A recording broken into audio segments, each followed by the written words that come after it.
Travis Wayne Goodsell. Article of Faith, number 10. We believe in the literal gathering of Israel and in the restoration of the 10 tribes. That Zion, the New Jerusalem, will be built upon the American continent. That Christ will reign personally upon the earth, and that the earth will be renewed and receive its paradisiacal glory. Unfortunately, not a single Mormon, other than me, knows when the date of the latter days would be. That's dates. Because in order to be a prophet, you have to predict the future. Someone who predicts the future is called a prophet. Thus, someone who predicts the future and it doesn't happen is called a false prophet, because they failed. And so if you reveal the date, you are called a revelator. A prophet and a revelator for future events with the days and the hours. Thus a prophet and revelator. And if you're wrong, you're now a false prophet and a false revelator. So, is the author of John's Revelation a false prophet or a true prophet? A false revelator or a true revelator? Book of Revelation, it's got to be dates in there. Are they true? Hold on, we're getting it. In Wikipedia, under predictions and claims for the second coming, anybody know what's wrong with that one?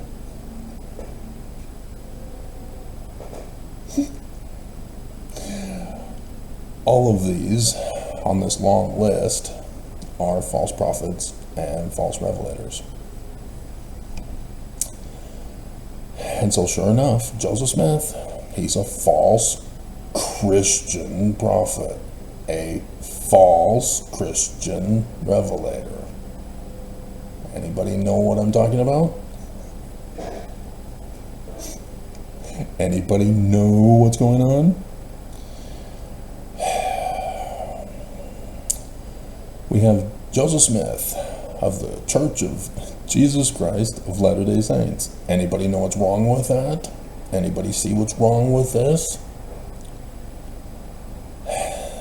The minutes of a meeting held on 14th of February 1835, in which the first 12 apostles of the Church of Jesus Christ of Latter-day Saints were chosen. Anybody see what's wrong with that? Anybody know what's wrong with that?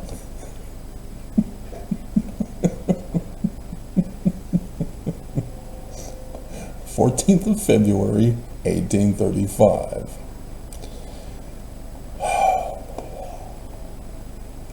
Such a nightmare. Such a nightmare. There you are.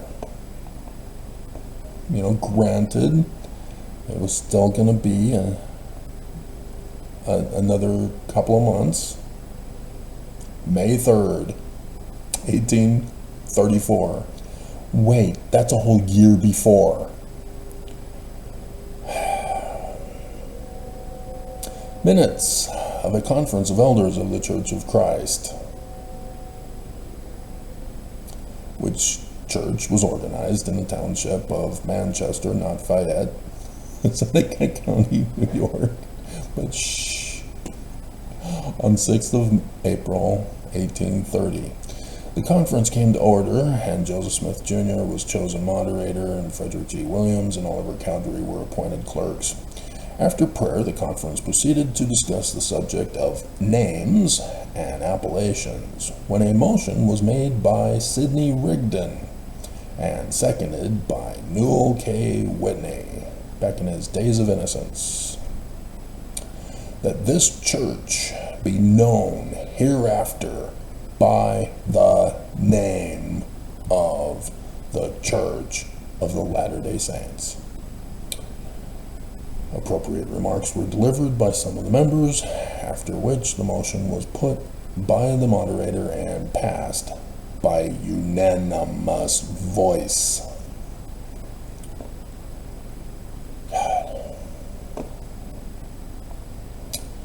So, 14th February 1835, huh? Section 115, Revelation, day and the hour, huh? Given through Joseph Smith the prophet at Far West, Missouri. These all should be changed to prophecy given by Joseph Smith the prophet. Just saying, Bruce R. Missouri, April 26th, 1838. Huh.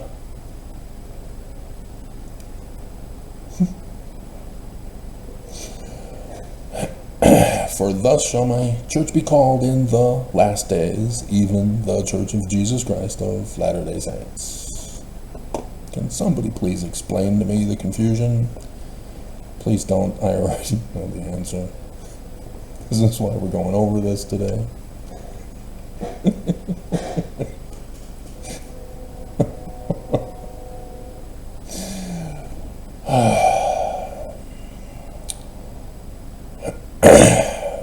You can see the licenses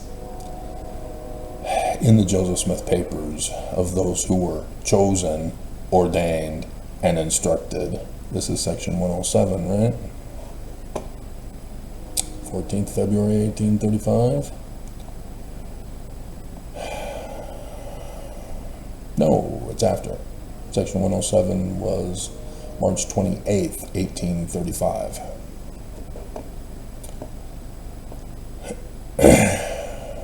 But all in the Joseph Smith papers. Whole long listing of licenses with the actual licenses picture. And you can see that whoever did this is purposely, maliciously deceiving people. This was not the name of the church. State that President Smith then stated, well, I heard from a person of another person who was uncle, cousins, nephews, uncles, dogs, masters, owners, pets, second cousins, first cousins, sisters, aunts, nephews, uncle, that. I hear Mormon myth in there. President Smith then stated, and this is put in a quote, my hell.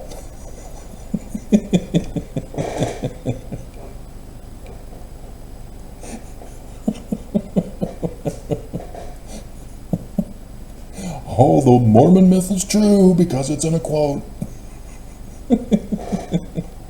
Dumbass.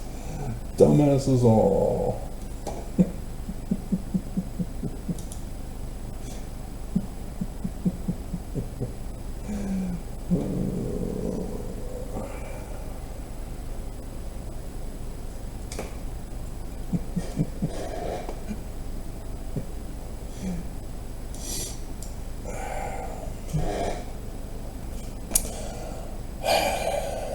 That the meeting had been called because God had commanded it.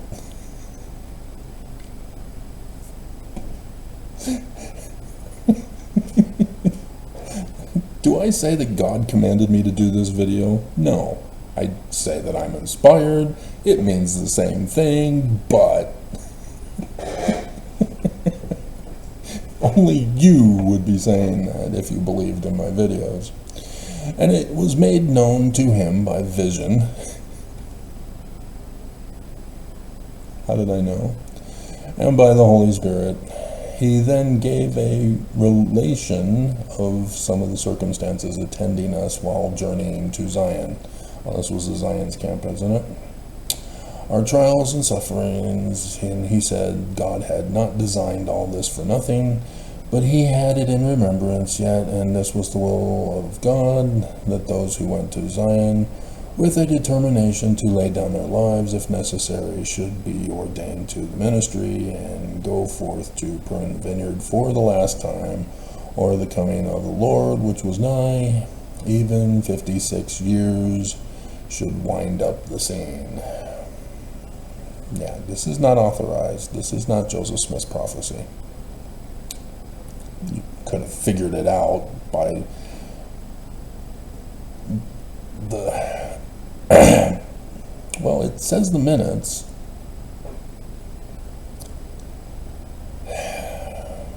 but it's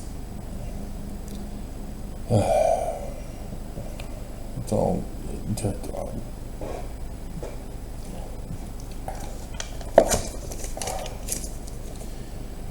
$35.56.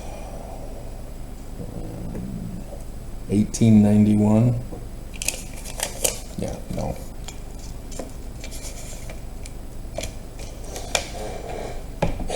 You need to look in the bigger context. They didn't do that. Whoops. All right. However, in a revelation, prophecy, guys, prophecy, not revelation, dated 2nd of April, 1843, and published as Scripture in Doctrine and Covenants 130, 14 to 17.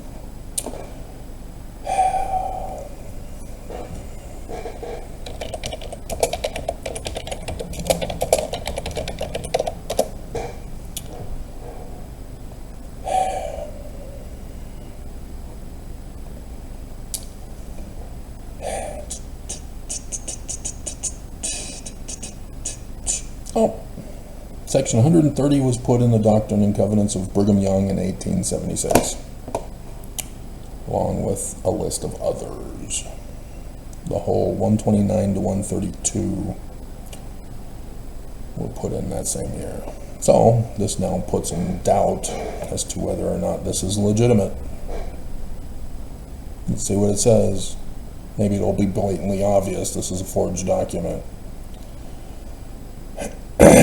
I was once praying very earnestly to know the time of the coming of the Son of Man. Yeah. 1843? Yeah, no, he already knows. And so this is a forged document. When I heard a voice repeat the following: Joseph, my son, if thou livest until thou art 85 years old. So, let's see, Joseph was December 1805, and if 85 years old, it'd be 90, and so 1891. Gotta pay attention to this stuff. 1891. Notice, 14th of February 1835 is not published. This was right before Doctrine and Covenants was published that year. And so I'm not sure why. Let's see. This should have been put in the Doctrine and Covenants if it was by Joseph Smith.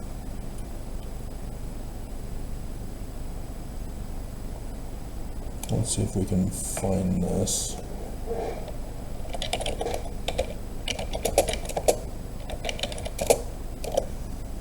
Section 61. Journey and Design, no. Journey and Design, no. Journey and Design, no. I'm not finding a quote match. I am finding 61 and 63 talking about it, though. And so apparently somebody else threw something in with the minutes that did not get published.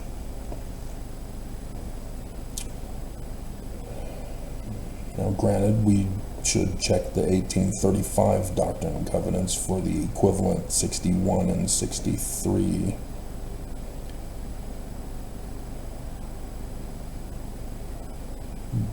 although 63 is talking about Titus Billings to go up to Zion. So that wouldn't be it. So it'd have to be section 61. And it's 12th of August, 1831. Sorry, can't justify the legitimacy of the claim. And so, yeah, it was not put in the Doctrine and Covenants when it was right before the publication of the Doctrine and Covenants. So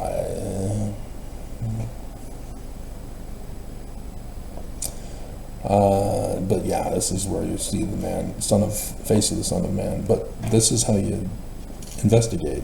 We're now seeing confirmation in a forged document the year before Brigham Young died of the same date, 1891. Mormons get desperate when it was right there in front of you the whole time. Furthermore,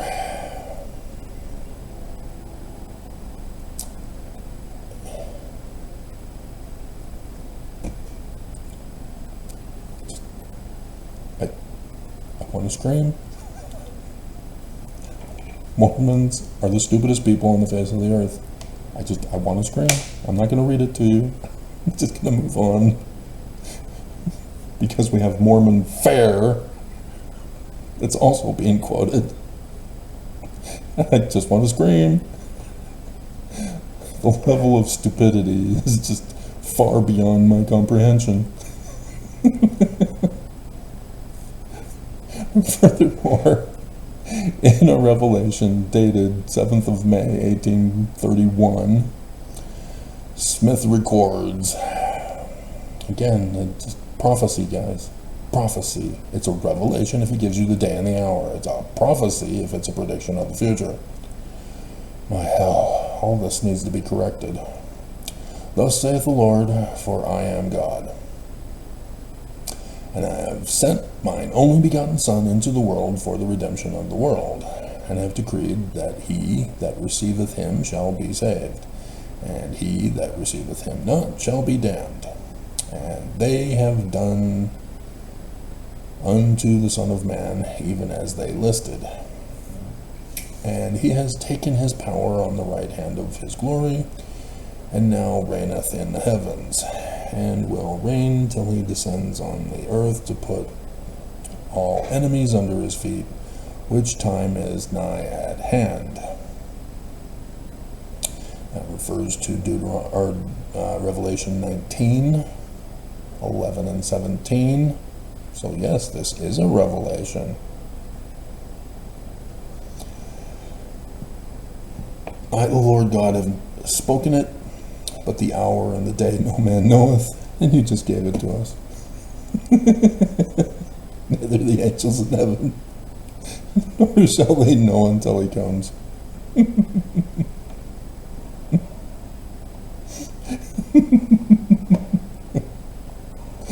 Oh, Joseph, you silly man.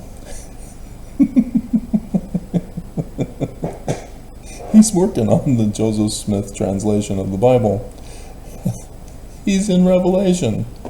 How do I know he's in Revelation?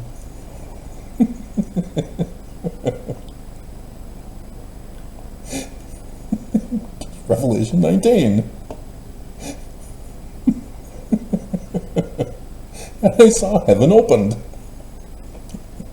It's a sign in the heavens. It's not an actual event.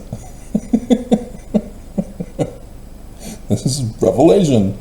In the book of Revelation. This is the day and the hour. Behold a white horse. So yes, everybody assumes in Christianity that this is the second coming of Jesus. And they ignore that it's a sign in the heavens of a day and hour. Because somebody put in Matthew, no man knows the day or the hour. We do know the day and the hour. It's already happened. It's come and gone. Nelson failed. The white horse, he that sat on him was just and true, faithful and true are the words we two can share, and righteousness doth he judge and make war. And there's his name, Emmanuel, in verse 12. But nobody knows, because nobody believes, because some dumbass added God with us in Matthew. And verse 17, and I saw an angel standing in the sun, which is on the back of the white horse. It was a solar eclipse. So we know the day and the hour. We know where in the sky it is, in which constellation, Pisces, on the back of the white horse. And we know where the event is to take place on the face of the earth.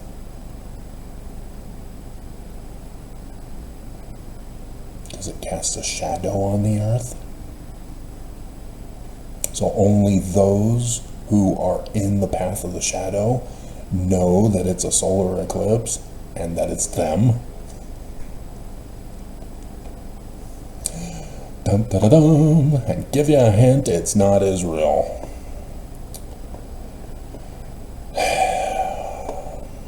So, I mean, dear God. And yes, Joseph Smith translation, Revelation chapter 12, verse 1. He knew. He knew. And so, yeah, according to FAIR is not an authorized source for truth. Mormon Apologetics Organization. Apologetics means they create fallacy arguments to defend an indefensible position. You know, like Christianity.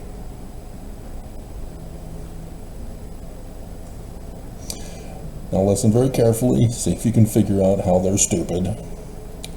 Smith believed no one knew when the second coming would be. Well, yeah, because it's not real. It's never going to happen. Obviously, nobody knows when it's going to happen if it's not going to happen. Jesus is not real.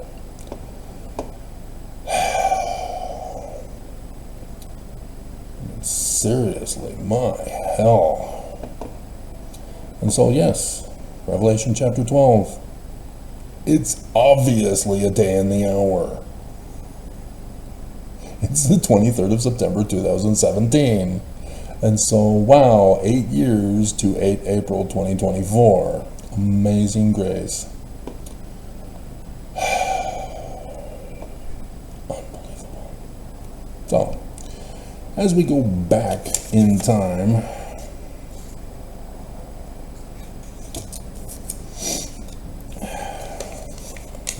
mankind first emerges from the archaeological record in southeast Africa. And we're talking 300,000 years, because my DNA has connected me to a patriarchal and matriarchal direct lineage to a skeleton found in that region.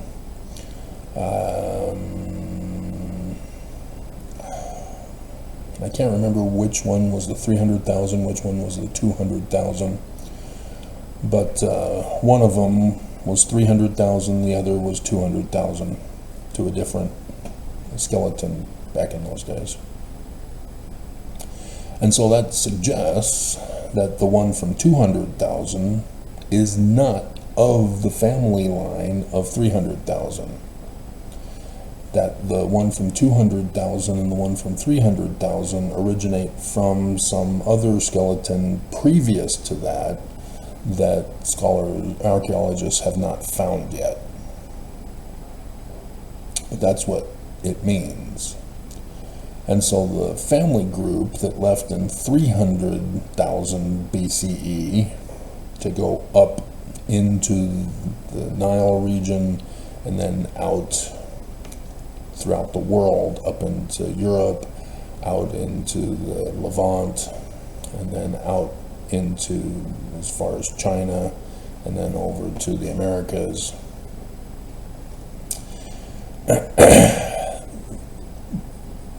They are a branch off. And so another branch off that stayed there became the other lineage of mine.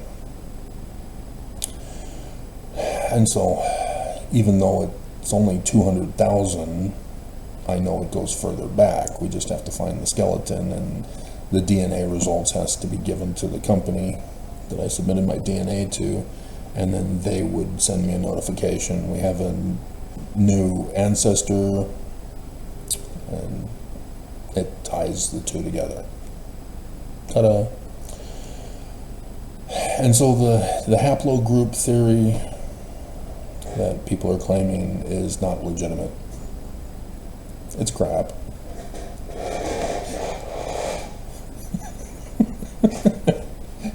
We just haven't found previous ones, and you got to test things. If somebody claims a theory and you realize after listening to them rambling on for who knows how many pages, and not once do they talk about having put the theory to the test, you realize it's all just speculation, and you don't have to listen to them, and you've just wasted who knows how many hours reading their book or listening to their lecture. You have to test theories in order to claim the theory. If you do not test your theory, you have to tuck the tail between your legs and get the hell out of there. You have wasted your life scamming the university out of grant money to pay your paycheck and your lifestyle. And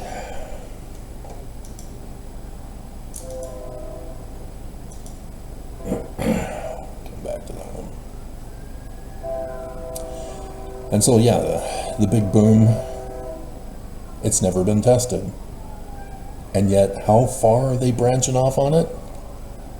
Just look at all the space doctrine on TV and movies. Bad boys, what you gonna do? What you gonna do when they come for you? And so, yeah, this is how things happened. Plenty of land. Mankind is just beginning. And as they increase in population, people began to migrate out to find other land to inhabit, because I guess they didn't like living with the other people. And so they took their rocks and went and found other land to live. So yes, that's the migratory pattern. And yeah, there might be some claim to they exhausted their resources because they didn't learn farming and agriculture yet, and so they followed the vegetation. Africa was not a desert back in those days. It was a lush jungle forest. And and so the Egyptians are the first civilization there in the Nile Delta.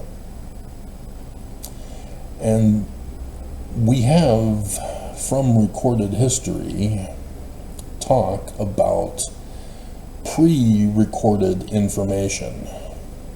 We just haven't found them yet, but they exist because when the first recorded documents emerge, we see that they're referring to things that obviously came before. We just don't have them, like the skeletons of the joint ancestors in Southeast Africa. And so this is where archaeology has already confirmed the facts. We just have to keep digging up the ground until we find the skeletons. But it's already been established as fact. My DNA ties to those skeletons. And so now you can branch off because you've established facts from a theory that was tested and confirmed as fact. Now you can branch off from it. And so yes, Stargate would be so much better now if they just stuck to the Egyptian script. Stayed away from Thor.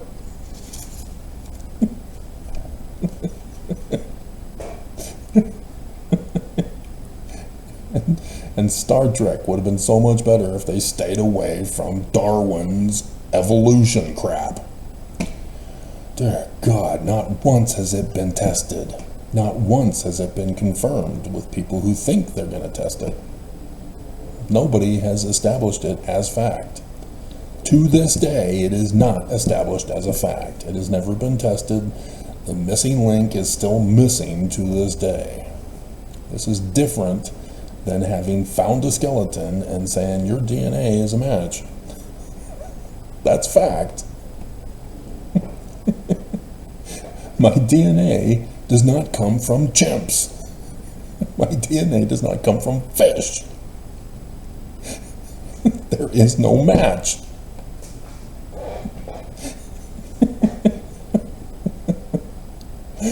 Dear God. It's unbelievable, the stupidity of people. And so, as the Levant is now populated somewhat at a certain level, they haven't turned it into a desert yet. It's still lush and green and highly vegetative, with lions and tigers and bears. Oh my! Literally, yeah, there were some wild animals roaming in that area, as we know from the historical records and the archaeological records. And there emerged from the old Assyrian dynasty, as we call it, the first king, and he named himself King Sargon. King Sargon is the first recorded leader, and it's 24th century, 23rd century, somewhere in that area. Wikipedia was struggling on that one. And so 2400 BCE to 2300 BCE is the old Assyrian dynasty. And he decides to start his reign and ministry to do a military conquer of land, so that the people in the new conquered territories are to give tribute to him at the capital. And this started that pattern in Mesopotamia. And so with the conquering of New Assyria, of the upper Israel, Canaan area, it was a deportation of the people. That was the new change that had taken place for that emperor or king. And then deportation is where you take the people from one land and transpose them into another land, and take the people from the land that you transpose the other people from and switch them to put them in the new land. And so that was the difference there, is that he wanted his people to go to the newly conquered land and develop the land and give tribute back to the capital. And the people who were newly conquered, they get to come to the original land that they were conquered by and resume living there and get assimilated into the culture. This was to help with assimilation so that all become Assyrian. However, 100 years later, Babylon conquered the Assyrian people, the kings, and thus claimed the land as theirs. And they resumed the Sargon conquering process, as Nebuchadnezzar is the first one. And so he had to do a military campaign into the Assyrian territories to claim the land is now Babylonian. You are now subjects of Babylon. You are to send your tribute to me in Ur of Babylon, the new capital.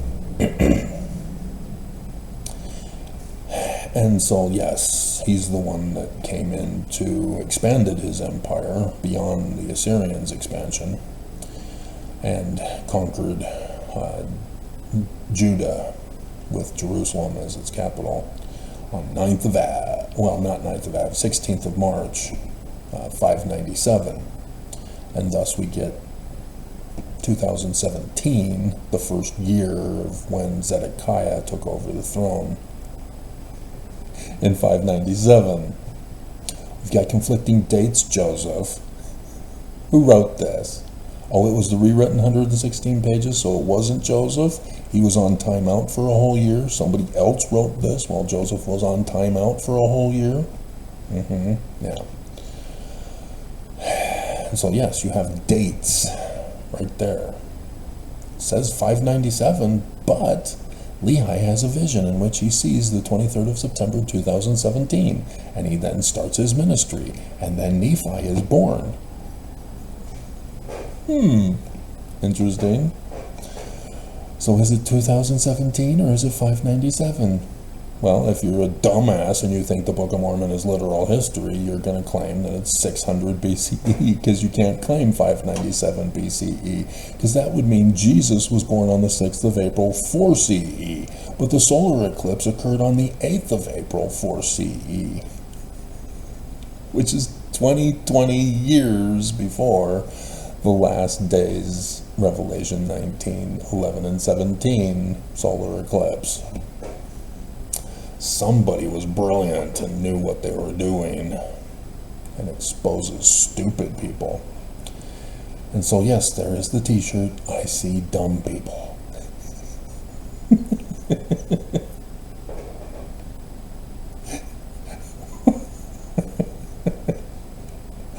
When you neglect science, you expose yourself as dumb. This is all astronomy. And so, we need to cover the book of Daniel. Nebuchadnezzar has a dream. He has now conquered the Jews in Judah of Jerusalem, which were Egyptian. They gave tribute to Egypt. And Babylon stole the land from Egypt. And we need to go back even further. The Hittites had encroached around 1450 into the northern territories. The northern territories of Canaan had to give tribute back to the Hittites now. And this was before, obviously, Assyria came in and conquered that same land. The Hittites were met by the forces of a king, David Moses III of the 18th dynasty of Egypt. That's transliterated into the transliteration of Paleo-Hebrew. So that you understand, it's actually the Tawoot-Mosai dynasty. If we were to use the learning of the Greeks, language of the Egyptians. You need to understand that, because nobody to this day, other than me, have deciphered Egyptian. The learning of the Egyptians and the language of the Egyptians. Because it's a picture language, it's not a phonetic language. It's therefore visionary, and nobody has translated it. And so there's a difference between the text, which, yeah, okay, great, you plugged in the Greek phonemes onto the Egyptian. Good for you. You've created a language that didn't exist so that you can speak it. Just exactly what the Rosetta Stone was doing. But nonetheless, he goes and confronts them, and it's called the Battle of Armageddon 1.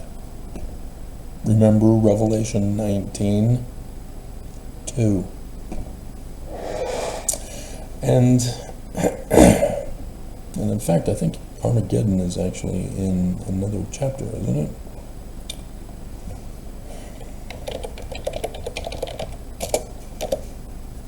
"16. He gathered them together into a place called in the Hebrew tongue Har Makito. I come as a thief. Blessed is he that watcheth and keeps his garments, lest he walk naked." See? The church is true, Travis. Put back on your underwear. I have to buy them. I'm not allowed to buy them. Don't have a temple recommend. Mine expired. It was September 2019, I believe, when it expired. And so in the midst of this war, David Moses III goes to the mountains on vacation. And there on the top of the mountain is a little hamlet that they called Salem. Peace. And we don't know what happened from the Egyptian side of the record, but there's something very weird and fishy going on in the Bible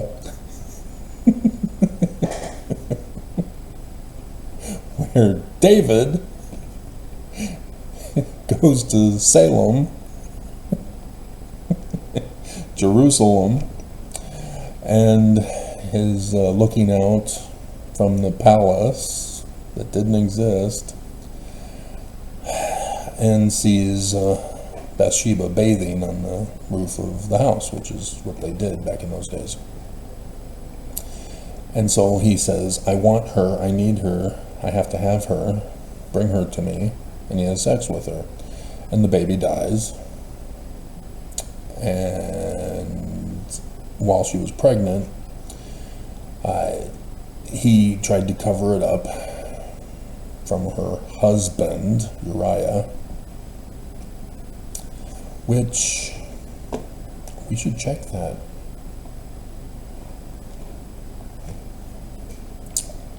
Because I'm sure there's going to be a bombshell for you, because I've deciphered Paleo-Hebrew, in case you didn't know.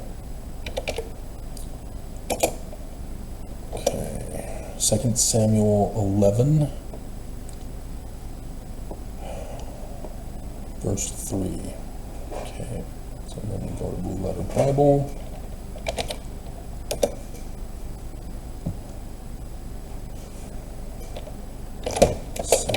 Samuel, name of God, which is Kings, from the biblical Hebrew text, 3.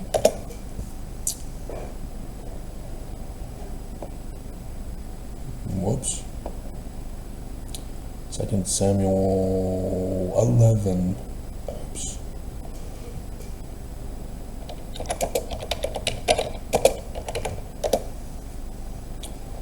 There we go. And Westminster Leningrad Codex. And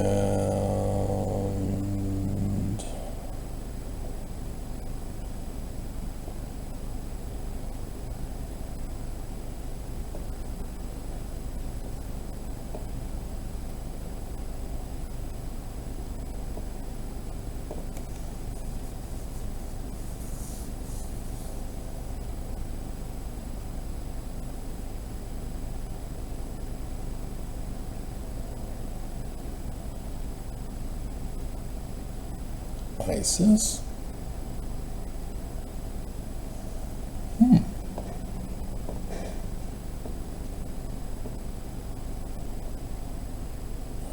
Bathsheba, Isis, Elyon, daughter.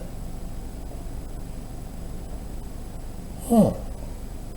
Interesting. Uriah, light of Yah. Interesting.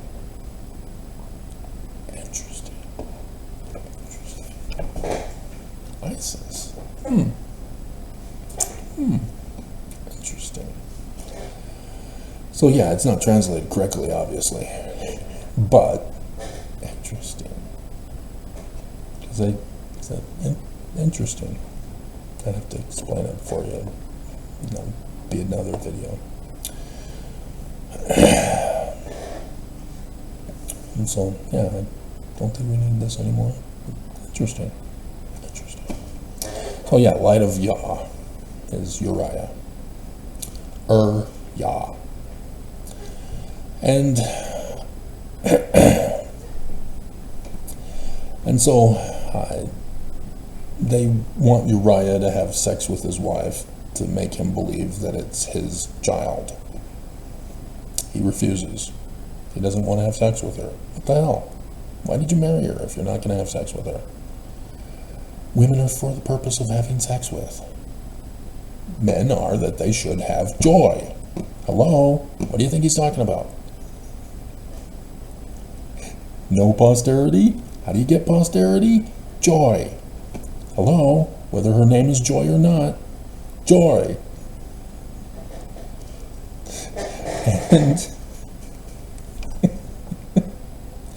And so he wants to go and fight in this war of Armageddon. And so David says, okay, fine. We're going to murder you. Puts him on the front lines of the war because he wants to. So it's not him. It's innocent. And so, yeah, Nathan calls him out and says, you naughty boy, you've lost your eternal salvation in the highest degree of the celestial kingdom. Your polygamous wives are going to have to be given to your brother.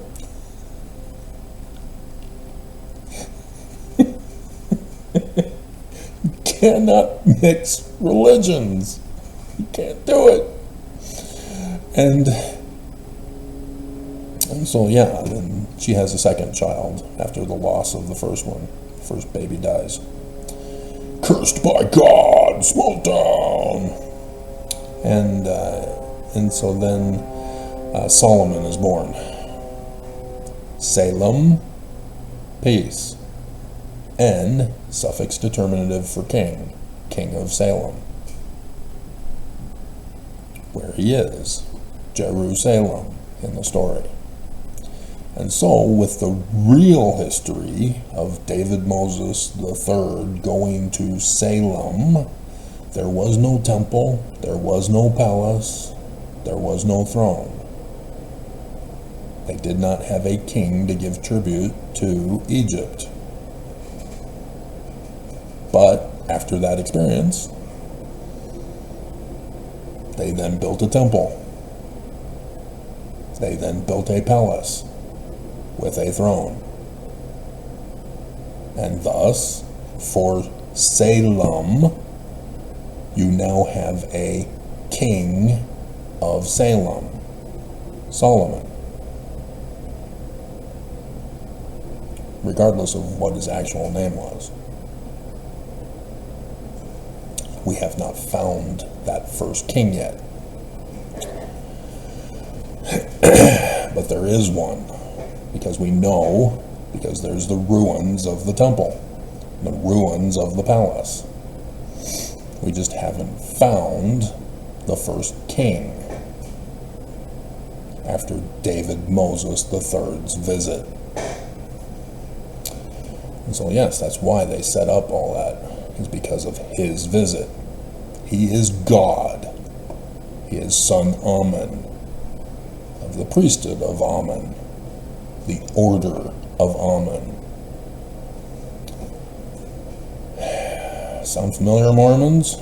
Are you still wanting to believe in Jesus? And so now we can go to Nebuchadnezzar and his dream that Daniel interpreted, the judge of God. Nebuchadnezzar has a dream in which he sees the idol god statue, Babylon down to Christianity. Babylon conquered the Jews, destroyed their land, destroyed their religion. They're now assimilated into Babylon. The author of Daniel is not written during this time period. Sorry, didn't happen. This was during the Roman period time when it was written. After the second temple destruction. And now he's writing about the first temple destruction instead. Talking about a guy whose name is the Judge of God.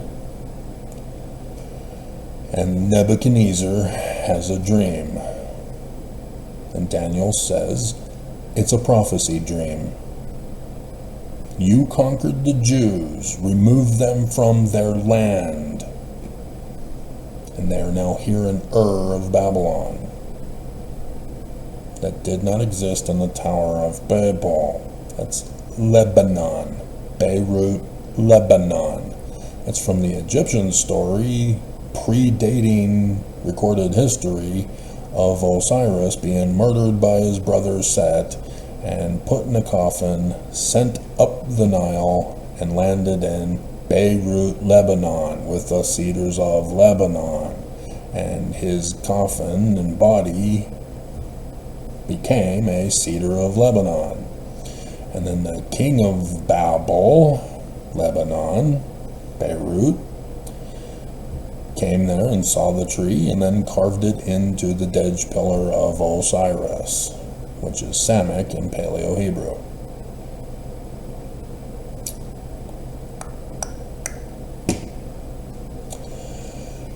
And then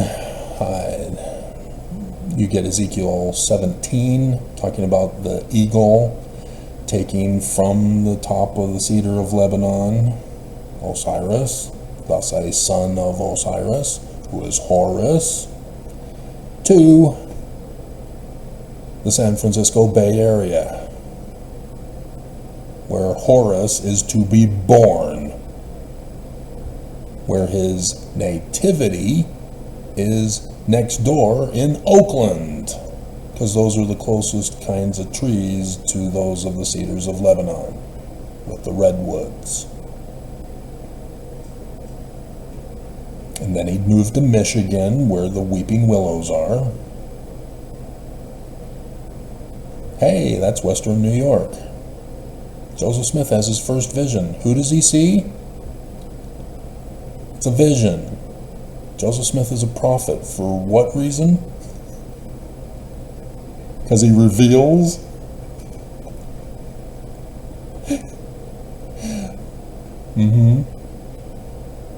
Not a coincidence. And then he'll move again and eventually start his ministry in Utah, top of the mountains, to resurrect Joseph Smith's destroyed land and kingdom and religion. This all has to do with it, guys. And so, yes, the feet are Christianity, mingled with Rome, that again conquered Jerusalem a second time on 9th of Av. And so Daniel is telling Nebuchadnezzar that the Jews are going to be restored, their religion, their land restored to them. But it's not Jerusalem, even though it was, because Christians forced it to be after World War II. Those Christians, I tell you, they're just dumber than dumb. And so in America, there's the massive immigration. We have conquered the Indians of this land and are now settling it. And so people are coming from Europe to settle in America and obtain the land and try to make the American dream possible for them over the native inhabitants.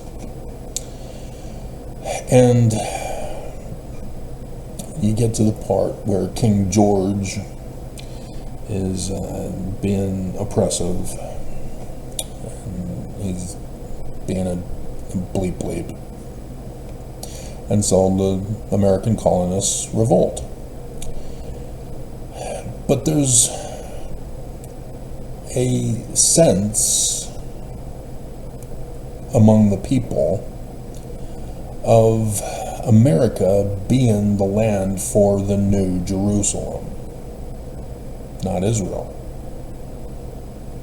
Why? Well, astronomy had already been resurrected from the dead because of Constantine murdering it. And despite the resurrection, there's the Catholic Church that was purposely murdering astronomers to cover up and hide the day and the hours and the locations on Earth of solar eclipses.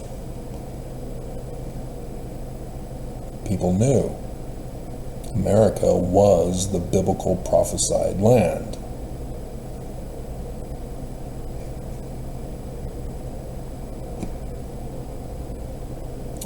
And so you get these people who are talking about the Jews coming to America. A few of the Hebrews, for example. And so you have what's called Freemasonry, and people are ignorant about Freemasonry and its origin.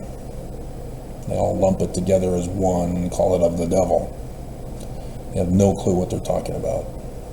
If you're not an expert in the field, just say you don't know. You can't do that, can you? Your opinion has to be heard and become popular and get a whole bunch of views as YouTube makes you popular for being a dumbass. Where the real experts are silenced from people who desperately want to hear the information.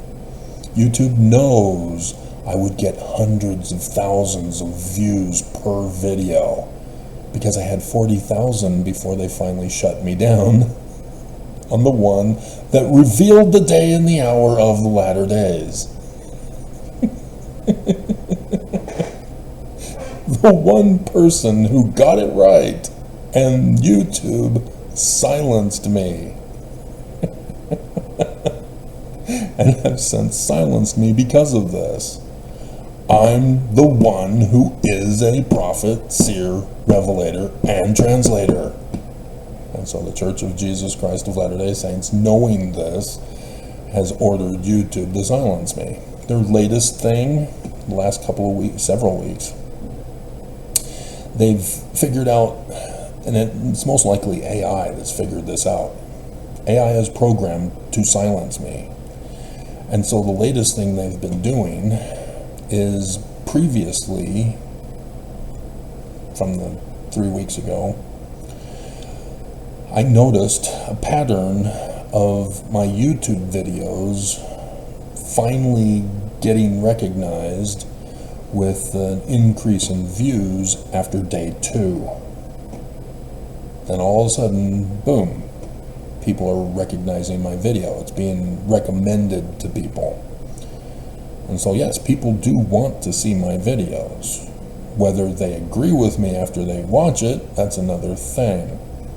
But people want to watch my videos.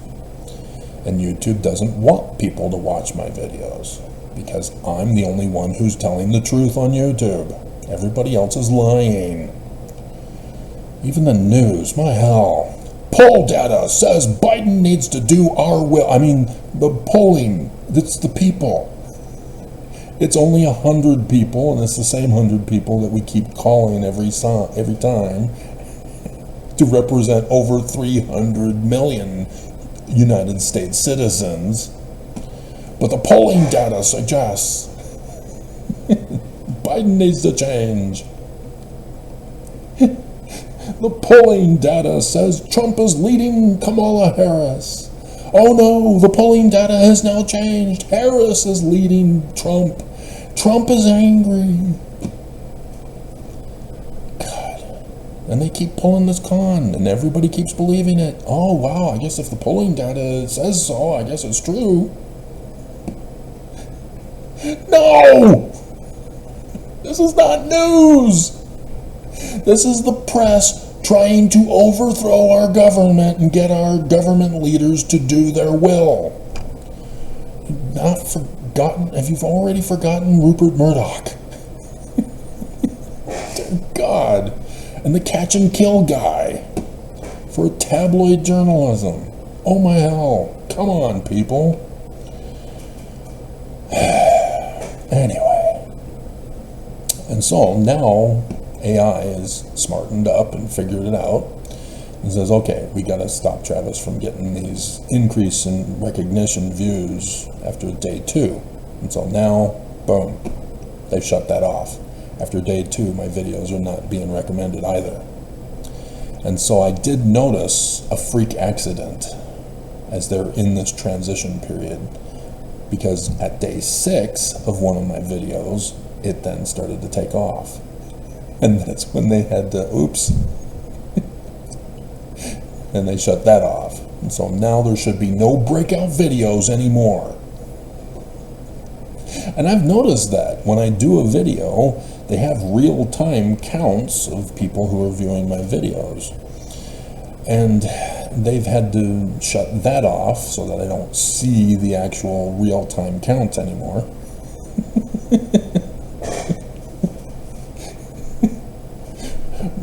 But it's because once I post a video, there are times where I see that there's a whole bunch of views wanting to emerge, and so YouTube has to, boom, shut it off so that I don't get viewed. This is just pure evil of YouTube, because it has nothing to do with my not being a part of their partner program to make money for YouTube, although they use that as their excuse. This goes all the way back to the video where I gave you the days and the hours of the latter days. And I'm right. The only one who's right. Out of the whole long list of wrong, I'm right. And they don't want you to know. And this is what happened. Back in 9/11/1826, William Morgan was falsely arrested, threatened not to continue to work on his book. He'd only gotten to 116 pages. And the enemy had found out, because in the War of 1812, William Morgan had learned of a plot to destroy America. As the war was winding up and ending, and the United States caved to restore a central bank, which was the cause of the war in the first place.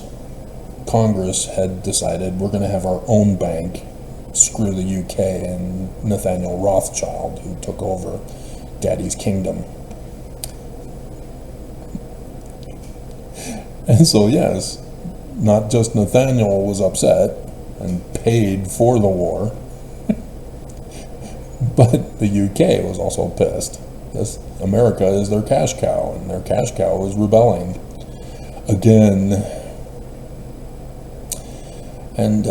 And so that's the whole reason for the War of 1812. And so people vilify Andrew Jackson, who was a general in that war when he became president, because he had been involved as a Freemason. And so there's the anti-Mason movement of 9/11/1826 to William Morgan is why everybody vilifies Andrew Jackson. He was actually a good guy.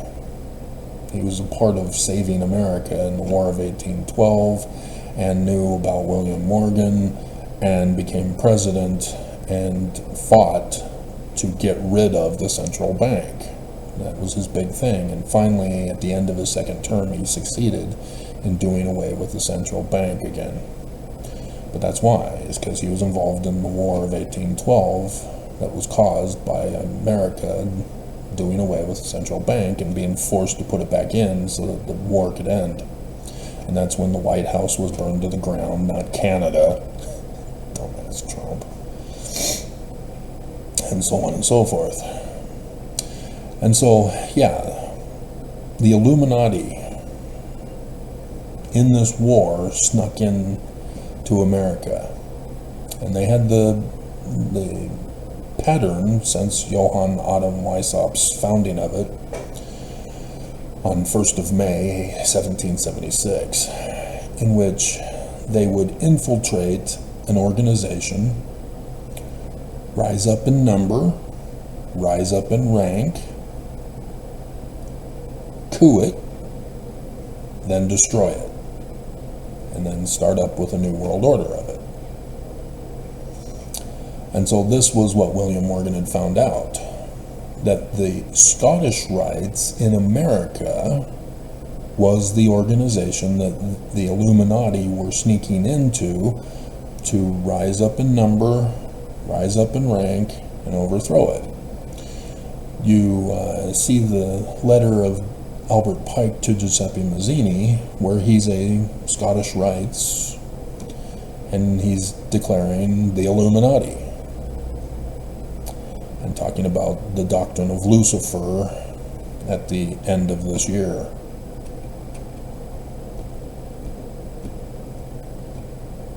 Christians against Islamists, Zionists against Islamists, 200 billion versus 200 billion, or not 200 billion, 2 billion versus 2 billion. Isn't it amazing that they were bred to be equal in number and then pit them to war against each other this year?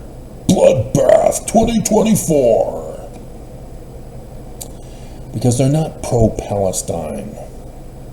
This is a diversionary tactic against them being exposed as terrorist supporters.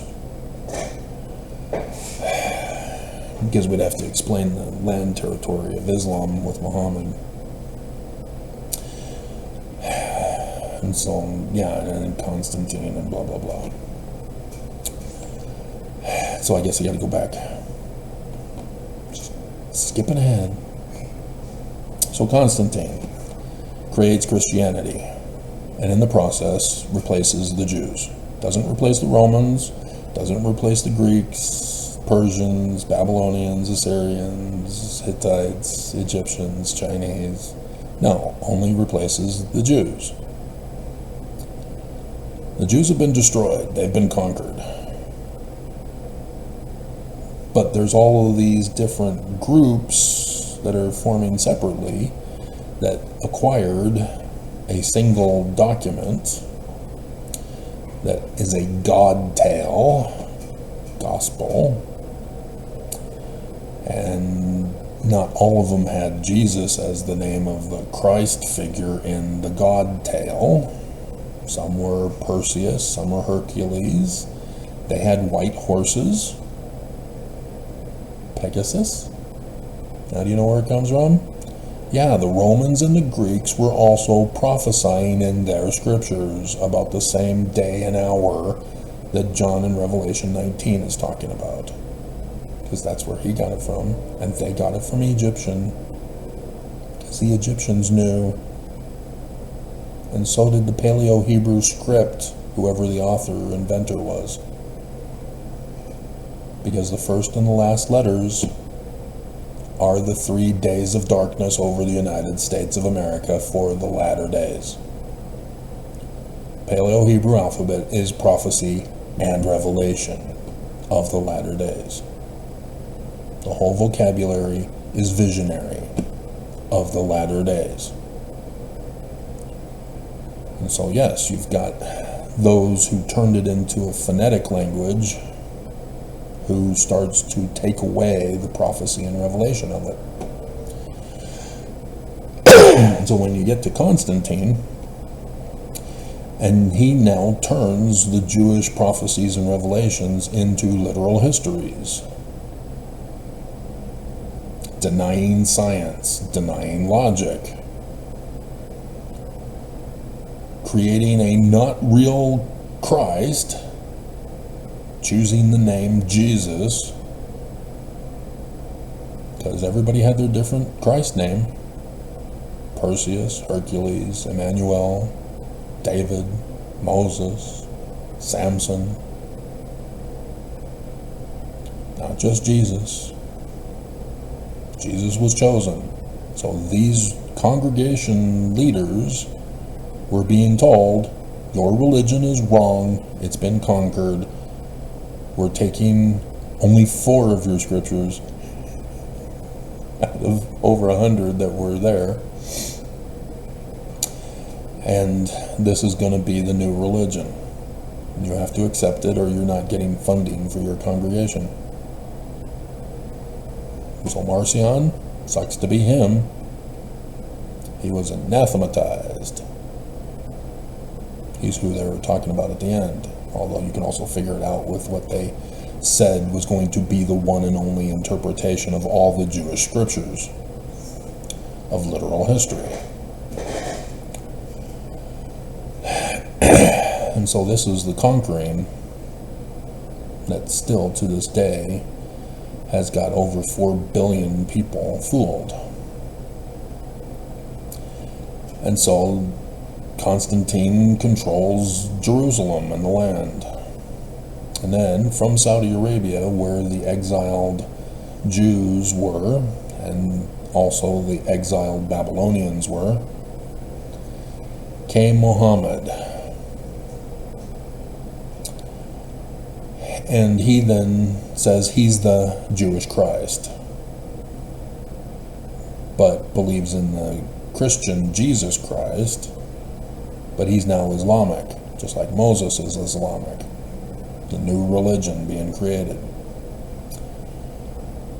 and still believes that the Bible of Constantine, originally of the Jews as prophecy and revelation, are still literal histories. But now there's some alterations. Those Babylonians are the legitimate birthright blessing children. And so he technically is Babylon, a branch off of those Babylonians who were conquered by Persia, and utilizes Christianity in that first creed for his God, Allah, which is singular from the Canaanite god El. But is translated as we. So, 2 gods in one, but 2, but not 2, 1. Because it's not real. And so here, Muhammad claims it. So yeah, he claims to go and start his ministry in Utah. He gets the Quran,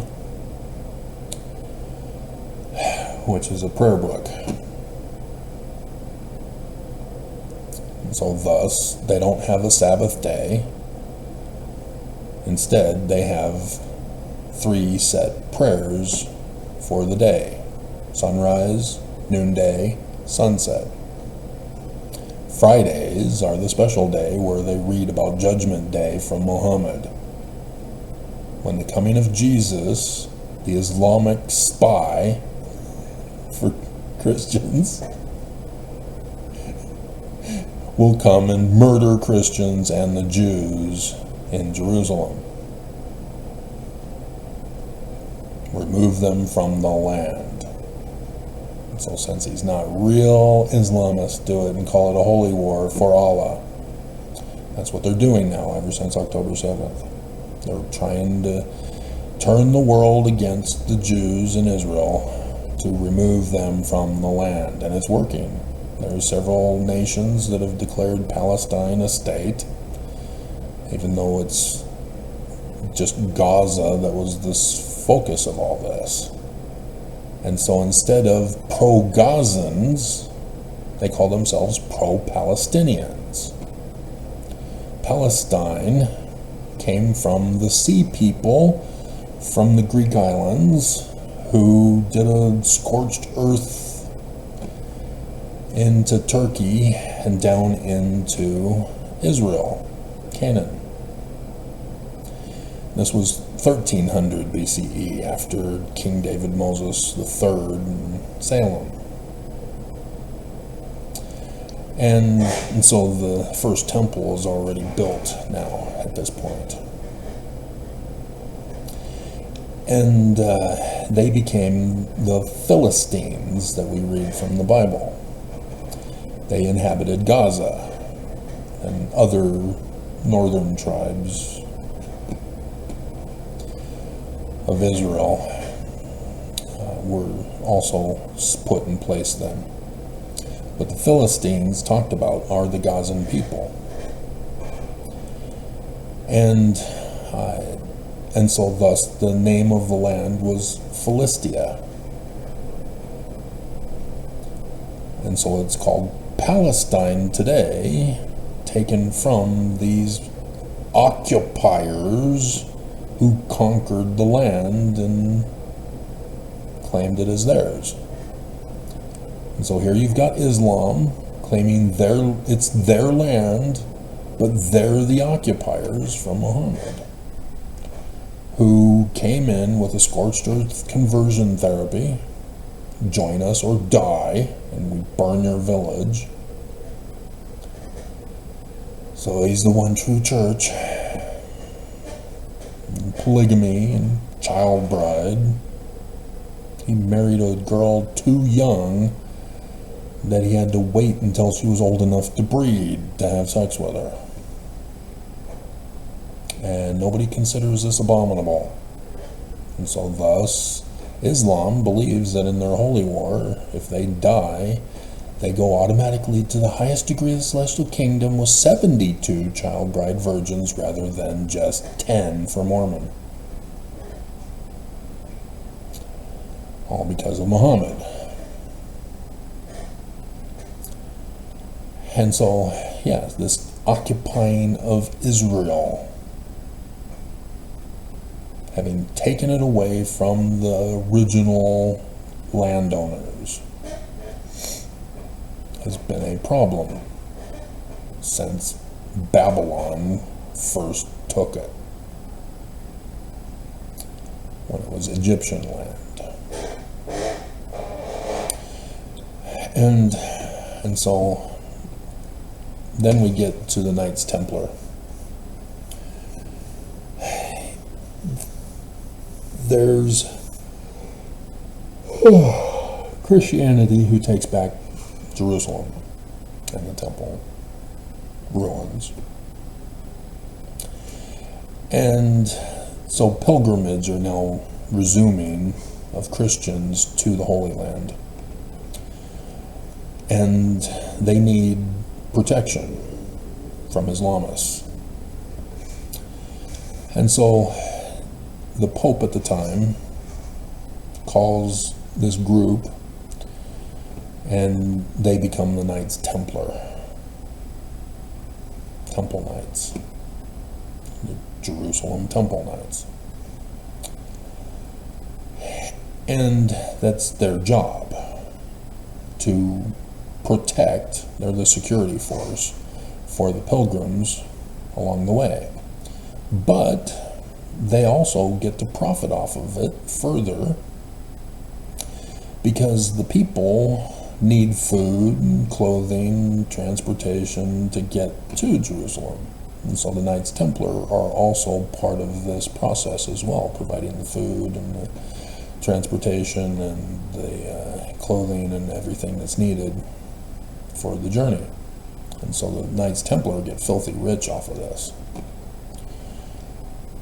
And they originated by being ordered to the temple And they go and they found something in the archaeological ruins.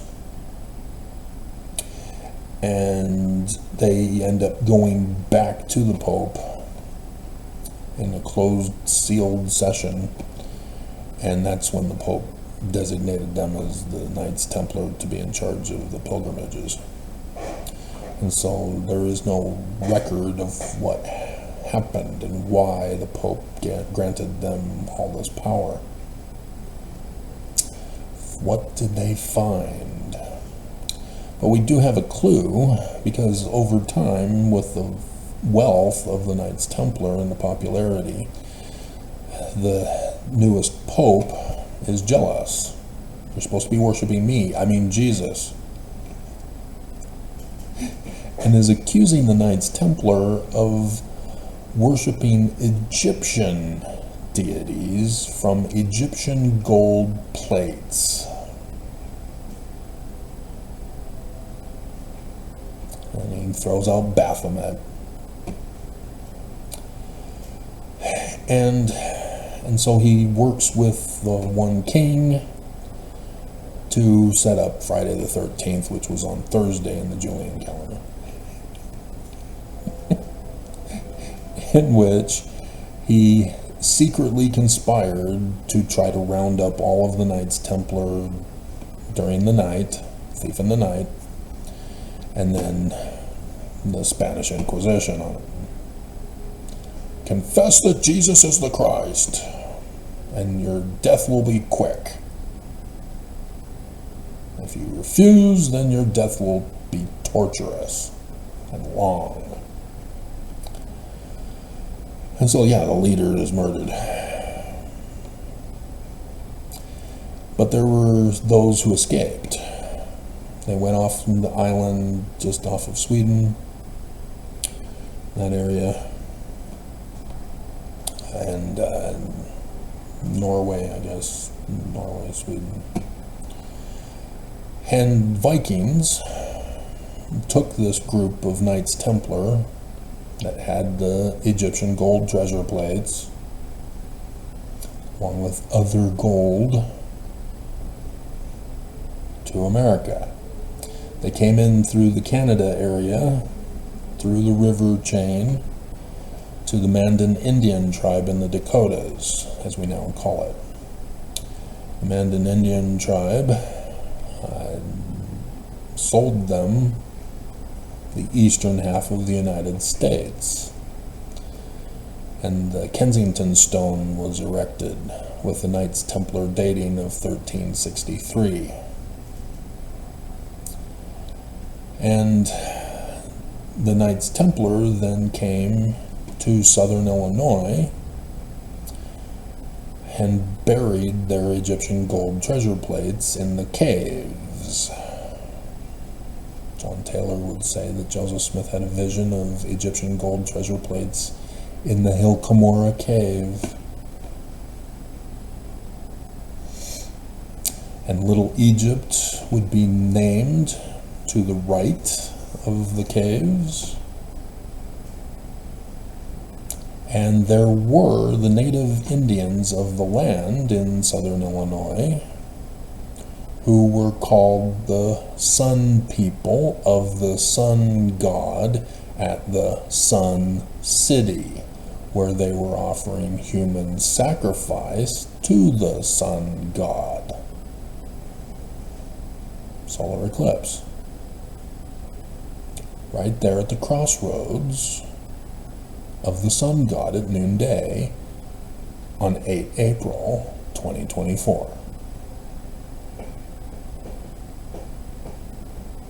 How did they know? And so, yes, these Knights Templar stories, the Mandans and the other Sun God people, everybody knows America is it. Even the Egyptians knew. 21st of August 2017. That's Horus at the beginning of the battle, loses his right eye. Solar eclipse. New Year. The ancient Egyptian calendar religious New Year. And it's not the same every year. And so for a solar eclipse to happen on a new year for the Egyptians is a precise day and hour and location on Earth. The ancient Egyptians knew. And this was pre-recorded knowledge, because in recorded knowledge we hear about it.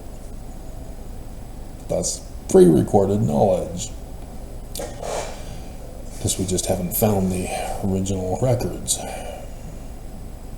Because the Egyptians start off with a set script, and that's unusual. There's no development of the language that we can find for the Egyptians. It's just all of a sudden, boom, perfect script, everybody sticks to it. So yeah, there's other stuff that's been found, the Narmer palette that predates the pyramid texts, but it's still known, because Horus is on that Narmer palette, as Narmer is considered the Horus figure. So already he's talking about something that predates even him in order for him to claim it. And so, yeah, all these Assyriologists, no, they don't know what they're talking about. They're in denial of science, so that their profession can be the one true profession. Everything starts with us because the Bible said so, because Constantine said the Bible was literal history. That's why Assyriologists claim they're the source origin of mankind. No. No, you're not. You're allowing Christianity to bias your research. Besides, the Noah story comes from the Ogdod story, which predates that, because the Heliopolis story is also the same story. So no, not Zerubbabel of the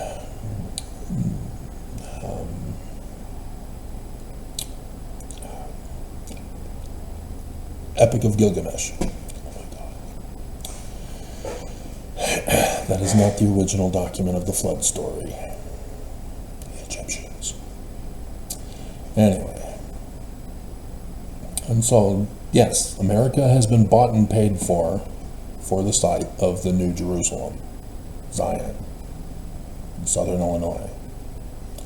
And so, yes, you've probably heard, if it wasn't through me, there are people who have memes who've done the pictures posted for everybody to know that there are a number of seven Salems along the path of the 21st of August 2017, and then another one with 2024 that crossed over southern Illinois. And they're wrong, there's more, but it's not cities. There's roads in southern Illinois that are also called Salem. There's a reason. It's because people know. So these American colonists know. That's the reason why these Salems are marking where Zion is to be located.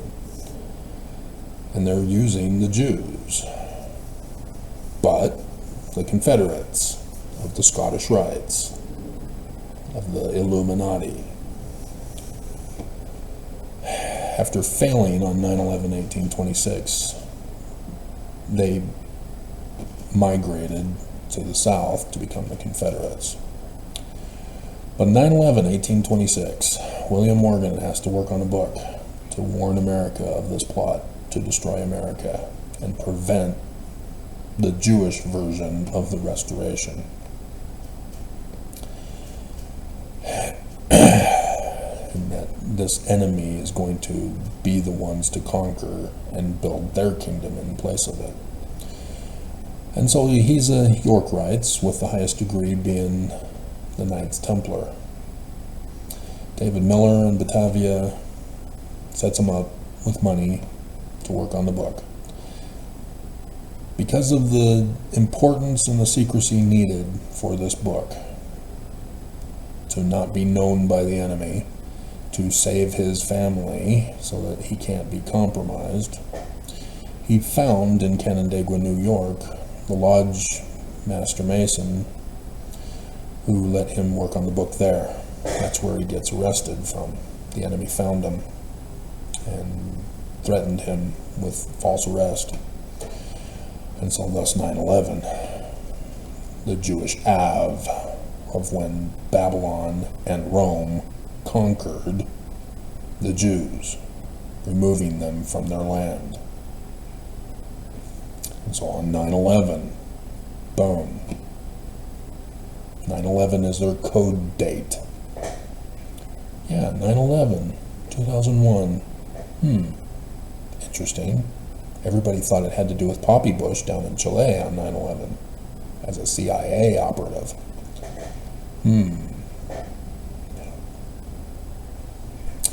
But, yeah, 9/11, 1857. Any Mormon know what that significance is in history? Maybe Senator Mike Lee can tell us.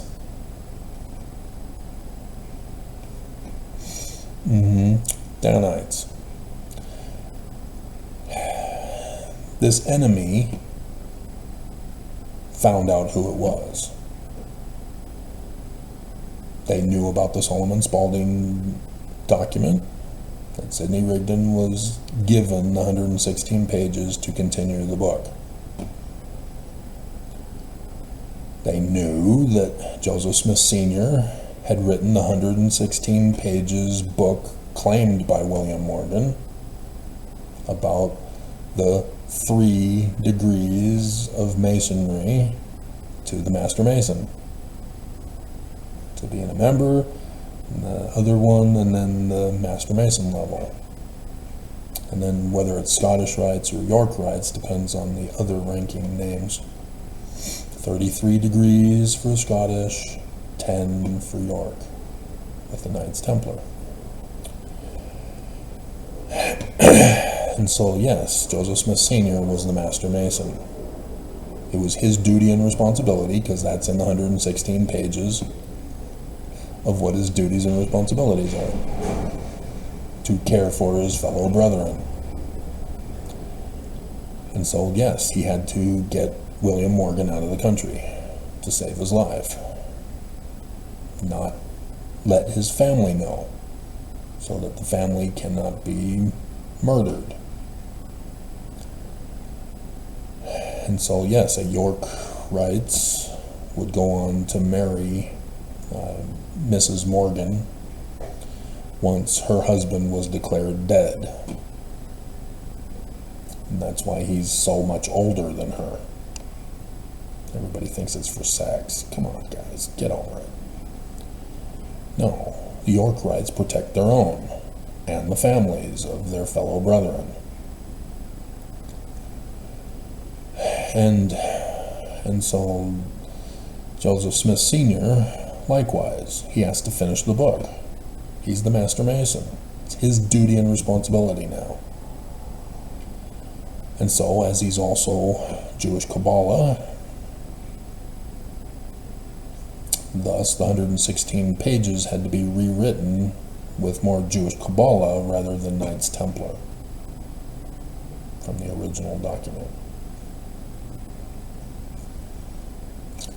As Sidney Rigdon continues on with the Solomon Spaulding template for the Book of Mormon, because he thought nobody knew of the book because it didn't get published because he died before paying for it.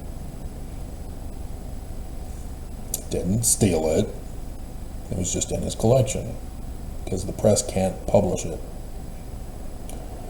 And so, yes, Joseph Smith Sr. knew Sidney Rigdon, and thus was able to get it to him. Oliver Cowdery was the messenger to assist William Morgan in writing it out on paper. And then Joseph Smith tells us that he took that original 116 pages while Sidney Rigdon was finishing up the rest of the book, continuing on, as he was copying it onto other paper so that the original can go back to Sidney Rigdon when Martin Harris would then come. Martin Harris is under the belief that it's Egyptian gold treasure plates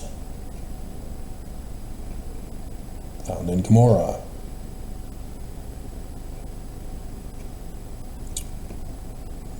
warning for the future of utter destruction by the enemy.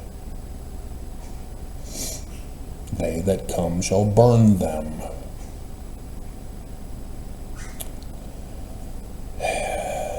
And so, yes, that's why the Book of Mormon came out. That's why the church came out. But Heber C. Kimball figured it out. He lies under masonry in his journal here in this valley. But in the lies reveals the truth, that he is the enemy. And they purposely joined the church with Brigham Young to do the Illuminati tactic to destroy it. So he joined the church, infiltrated it. They first went to their hometowns where there were upset Scottish Rites Illuminati for the burning down of their temples. They wanted revenge on whoever did this, and Heber C. Kimball and Brigham Young say, we found them. This is what we're going to do, what we've already been doing. And so they became the missionaries. 1838 visionary account, verse 1. That's them. They're lying about the church. They've turned it Christian. They've turned it into literal history.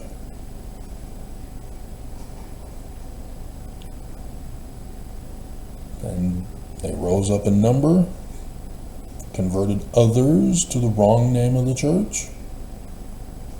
So believing that the Book of Mormon is another testament of Jesus. And then in 1838, Newell K. Whitney is there at what would be called, 40 years later, Adam-on-Diamond. Section 116 in the Joseph Smith Papers is fresh new ink on faded ink. It takes 40 years for ink to fade. So about 40 years later, somebody takes those original manuscript pages that ended, and there was space left to write, and began writing, which became section 116, Adam-on-Diamond. But that's not Joseph. Joseph is dead. Somebody else wrote it 40 years later. And so Adam-on-Diamond is the secret headquarters of the Danites. Because in 1838, after Joseph failed to stay locked up in prison again, after sabotaging his bank, the Danites took out loans and didn't pay them back. That's why the bank failed. Even Heber C. Kimball was out on his mission for plausible deniability and comes back and says all those Mormons, they're living the lavish lifestyle and not paying back the loan. He knows exactly what he's doing. And you see it in the Joseph Smith Papers, because the church doesn't want you to know the difference between the Danite secret combination and Joseph Smith. But it's blatantly obvious. You can see the licenses. The name of the church is the Church of the Latter-day Saints. But then when the Danites start taking over, you see their documents with the Church of Jesus Christ of Latter-day Saints. They're purposely doing the transfer, not Joseph. They were cooing it. And so in 1838, they have an election there in Davies County, Missouri. And the guy running for office wants to develop the land where the Danites have their land claimed for their secret headquarters. And so, because they didn't incorporate the land as theirs, they then called for all the Danites to come to Adam-on-Diamond for this election. And they were there at the polling station trying to intimidate people not to vote for the other guy. They were not allowed to vote there. They do not live there. They need to show their IDs. And yet they were there in force to threaten people not to vote. And they had to get, after the war began and the vote was for the other guy, they went to the sheriff and went to the judge to decertify the election results. And they said Joseph Smith told them to do it. Joseph Smith was in far west Missouri, 2 days' ride away. Joseph Smith knew nothing of it. This was all the Danites. And so thus the war began. It's not the Mormon War, it's the Danite War. But the Danites claimed that it's Joseph, and thus got all the Mormons in trouble. And so yes, Chris Stewart's third great-grandfather, or second great-grandfather, I guess he's older than I am, isn't he? But regardless of what great-grandfather he was the first one to get knocked to the ground at that insurrection. And one of the Danites yelled out, "We are the Danites." And that's why we get the name. The Judges.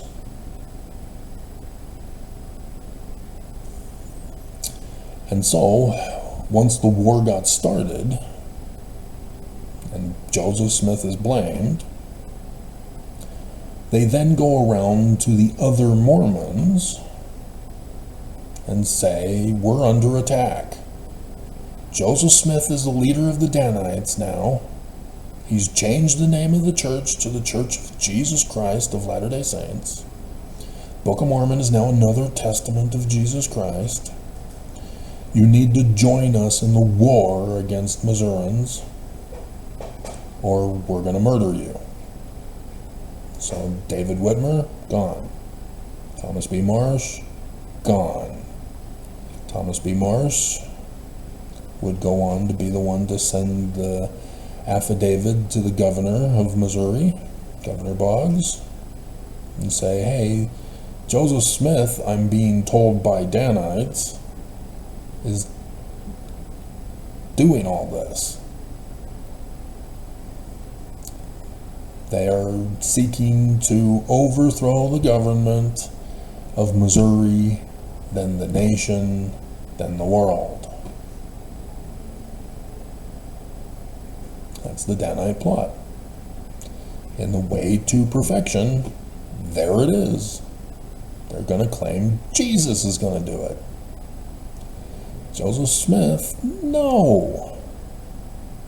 Mormons need to defend America from this enemy that in the latter days would seek to overthrow it. That the Constitution needs to be saved because they're going to destroy the Constitution to destroy the federal government and take over the land. And so they're gonna use Jesus to push for religious freedom. They're gonna be bullies to overthrow freedom of speech. They're going to get the fake news to overthrow the freedom of the press. They're going to put their justices in the Supreme Court so that nobody can petition the government for a redress of grievances. And thus, having their people in power rise up in number, having infiltrated, rise up in rank, and then overthrow it, coup, and then destroy. We're in the final year because they failed in 2020.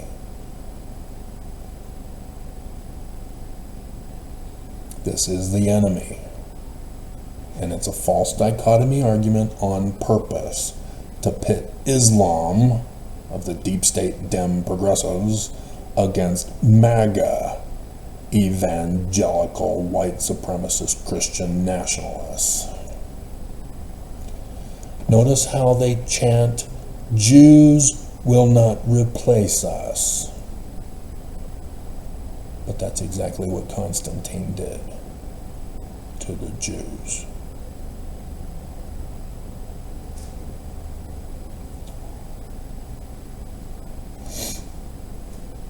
The enemy is in control of America and have been cooing it. And once they take it over, even if it has to be by a civil war, it will be destroyed. And then the new world order will emerge from the ashes for the Church of Jesus Christ of Latter-day Saints, with the inverted pentagram of the Illuminati on the keystone of the doors of the Salt Lake Temple headquarters at Temple Square. The Doctrines of Lucifer, from Albert Pike in his letter to Giuseppe Mazzini.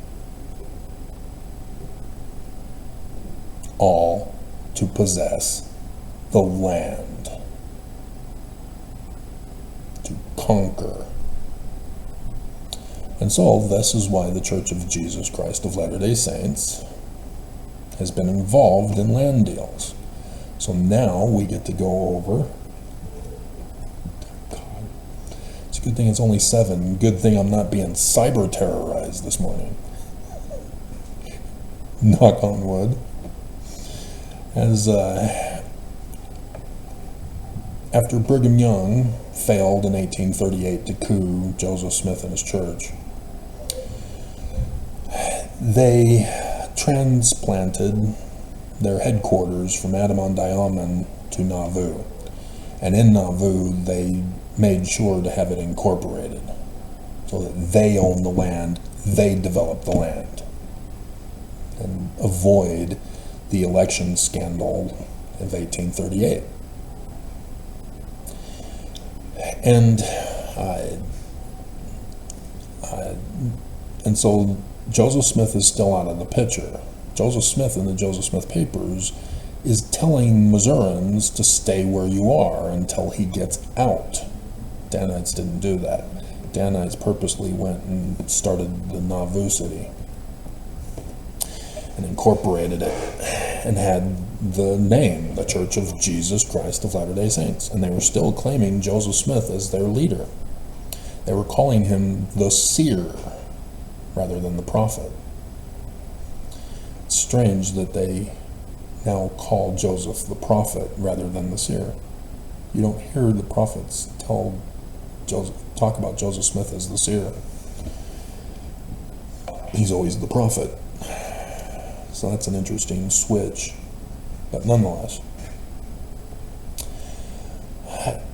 And so, yeah, the Times and Seasons was created.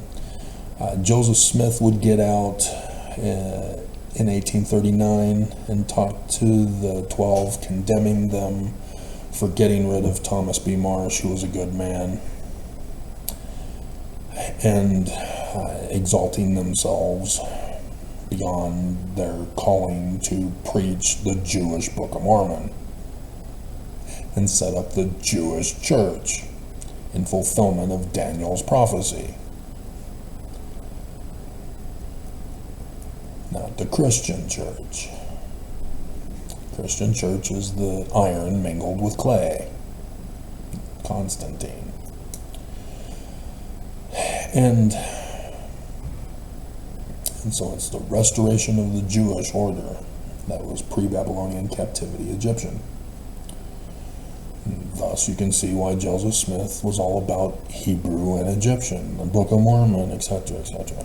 And you can see the Knights Templar influence.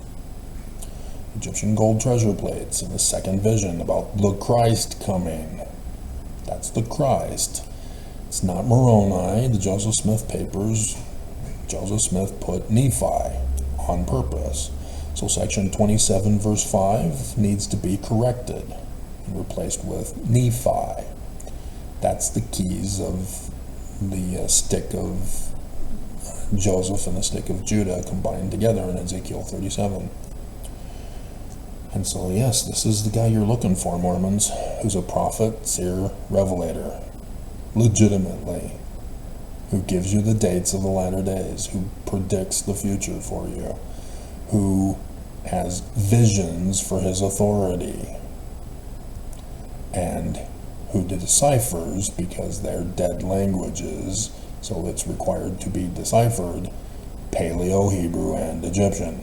The learning of the Egyptians in the language of the Egyptians, not the learning of the Greeks in the language of the Egyptians. And so this is why Mormons want me murdered, is because they're the enemy. This is why they put thumbs down on me, on my videos. This is why YouTube silences my voice. Because they didn't believe I would come. They don't believe in prophecy and revelation. They know of the astronomy, fine, but not of the events on earth. They are purposely causing the events to self-fulfill them, according to their interpretation. That's why they're attacking Israel right now. That's why they're attacking Ukraine right now. And while that's all going on, they're overthrowing the government of America. As Bannon went on a European tour to overthrow Europe. This is all part of the secret combination that the Church of Jesus Christ of Latter-day Saints is working with. The church purposely has multi-trillions of dollars to pay for it. That's what the whistleblower exposed. That all this is for overthrowing the government and their millennial kingdom. And Nelson failed multiple times. So, after the first failure, Joseph Smith gets back and still is using the Church of the Latter-day Saints. Notice Joseph Smith doesn't really have much after he's come back. It's all Danite stuff with the wrong name of the church. And so they then plot to murder Joseph Smith.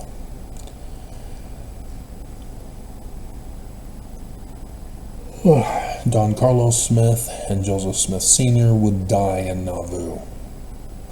We're told it's from sickness.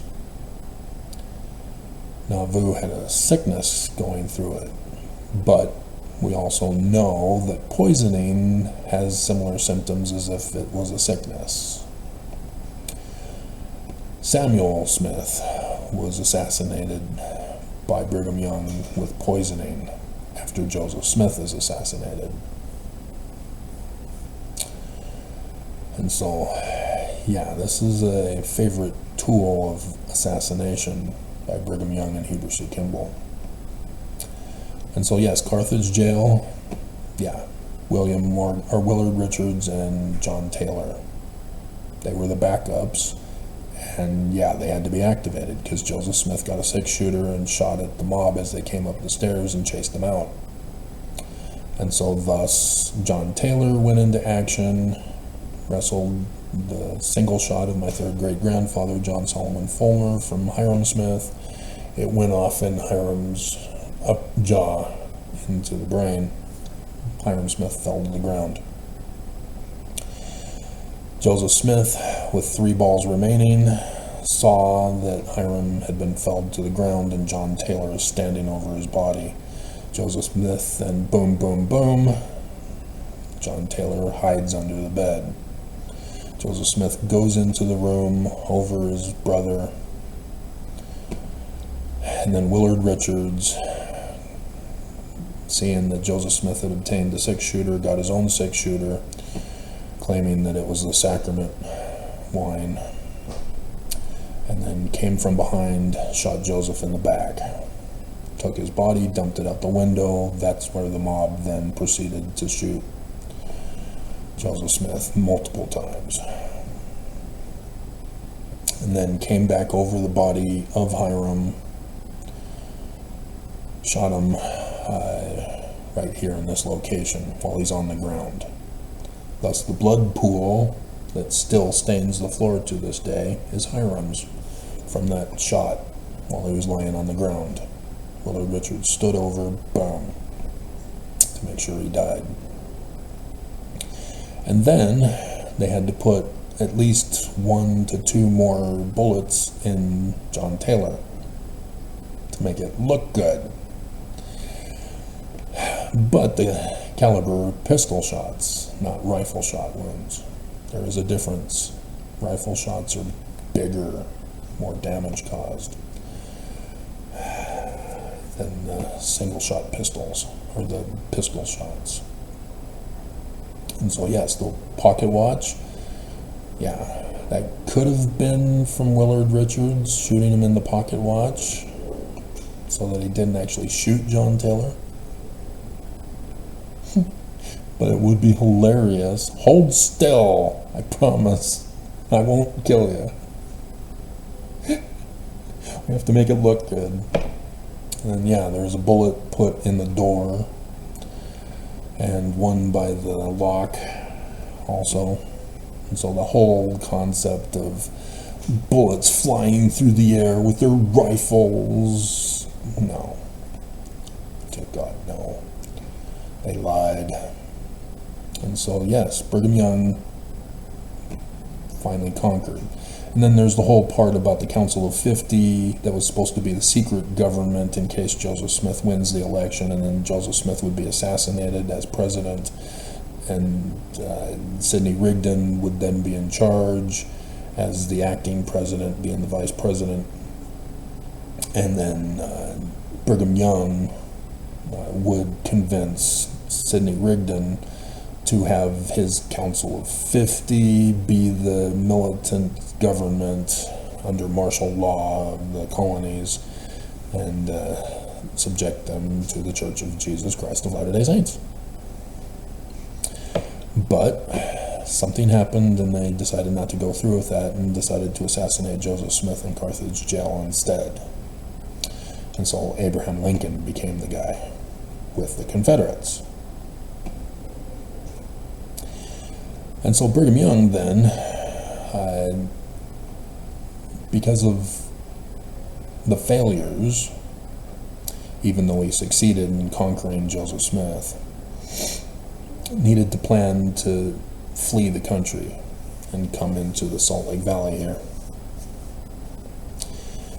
And so thus America was intended to have America here, Brigham Young and his kingdom in the West, so that Brigham Young would rise up and go to war against the United States and conquer it as a backup plan in case the Confederates would fail, which they did. And then so Brigham Young, having already given the wrong name of the church, everybody only knows to go follow Brigham Young and those missionaries who went with Brigham Young, the Danites, being oblivious to what was going on. And so, yeah, Brigham Young comes out in 1844 with tithing, section 119, claiming that that was the new economy after the failed bank. No. 1838, forged document. And whole list of crimes for which the United States would dissolve Brigham Young's church for in 1887, the Edmunds-Tucker Act. And so he finishes off the Nauvoo Temple, is made king with his second anointing in 1846 in January. And then there's also some sealings to polygamous wives as he's setting up to flee the country and to take the women with him, as women who did not want to be sealed to Danite were told they could be sealed to Joseph Smith posthumously. Posthumously. They were not sealed to Joseph in 1843. Brigham Young kept the records.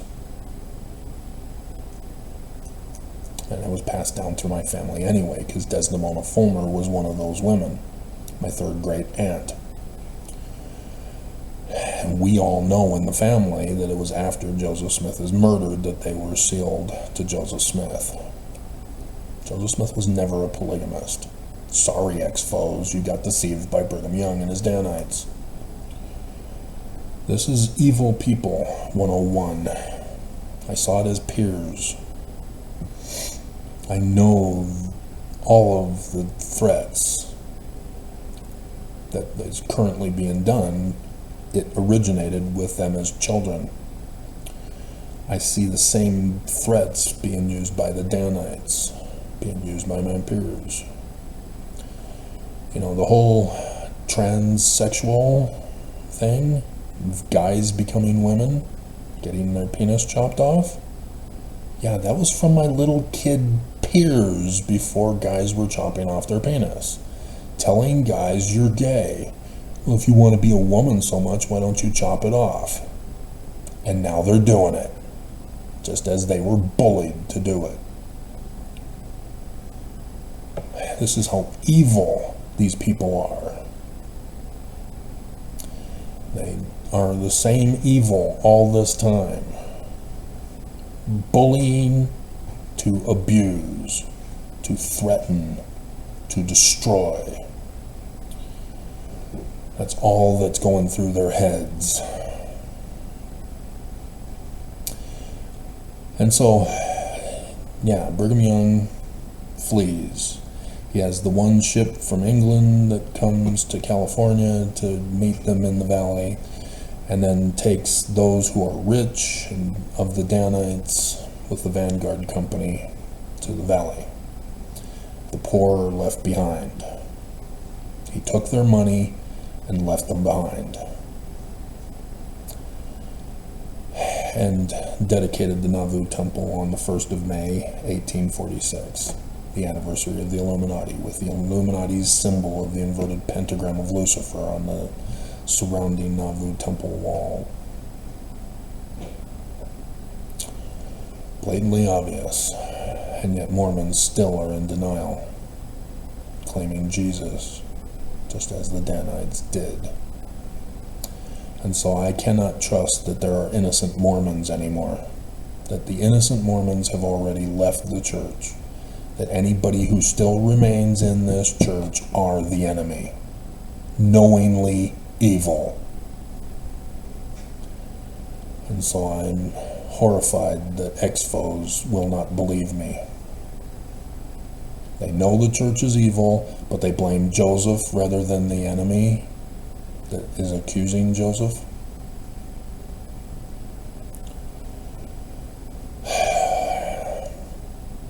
And so, 24th of July, 1847, Brigham Young murders natives and establishes his kingdom of Deseret, again using a mockery name from Joseph Smith as translator. Adam Ondiaman, Nauvoo, and now Deseret. And he now owns land. But Mexico seceded the land in 1848. It's now United States territory. Brigham Young did not know of it until he got a letter from the United States government saying, "We understand you are there on the land and that you are the leader of the people. We are offering you to be the governor of the new territory of Utah."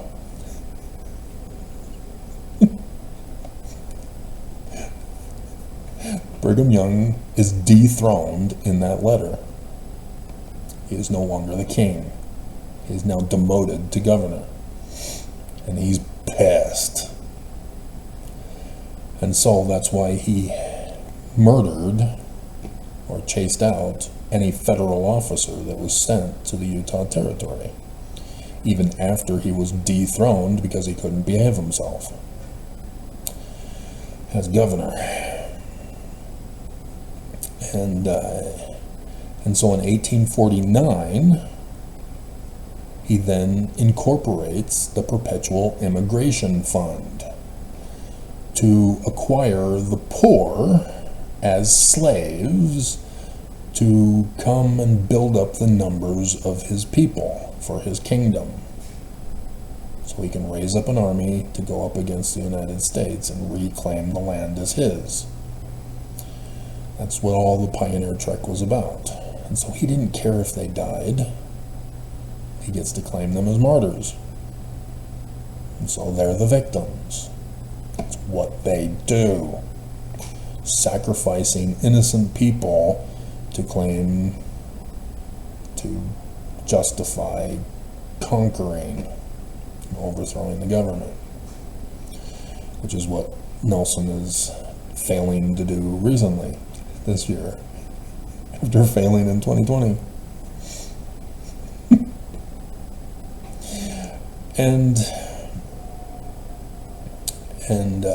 and so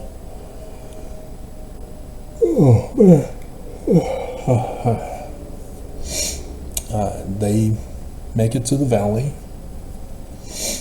The United States still will not stay out of his land. So in 1852, he incorporates the Church of Jesus Christ of Latter-day Saints. They were unsuccessful in incorporating it in Nauvoo, and so he succeeded in 1852. And then gives his infamous talk that the church is in denial of, in which he says Adam brought one of his wives into the Garden of Eden, and that Adam is Heavenly Father, and orders Mormons who knew nothing of polygamy, that are now gathered into the valley, that are slaves, to pay off the debt. I just did the George Reynolds video the other day, and is telling them, we have been practicing in secret polygamy because Joseph Smith said so. He too was practicing it in secret, and now you have to practice it openly. We are now going to practice it openly. It's still American territory. It's still illegal, but now everybody has to practice it. Every Mormon male must have multiple wives. Why? Because women can only have one baby at a time. Men, literally, if you do the in vitro fertilization process, it's multi-billions per unload. There's just not enough women. And so, but yeah, they didn't know that back then, as the clip I used in yesterday's video showed. That Arizona, that it's just, oh dear God, it was Mormons who made those laws, and it was Mormons who resurrected that law. Mormons are rising up again, the Danites. This is the enemy. They're cooing our government, not just in Arizona. They've gotten into position, they've risen up into power, and now they're cooing it for the sole purpose of destroying it. They will destroy the federal government if we do not let it happen. Project 2025 is specifically written to anger people, to rise up and fight them, and nobody is, because they're threatening to fight you if you don't let it happen. But Project 2025 is a threat in itself to murder you. Mass exodus of citizens.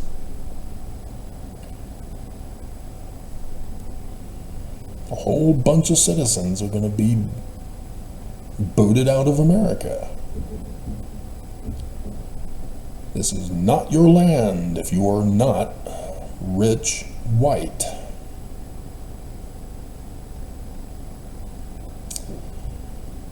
They are claiming land. Land. And so, that's what all this is about. From all of time, trying to obtain land and control the lives of other people. Lucifer's plan of happiness. And so, yes, Brigham Young needed to get more Mormons to go up against America, and thus polygamy, to produce more babies quicker. That's how we got 2 billion Islamists. That's not how we got 2 billion Christians.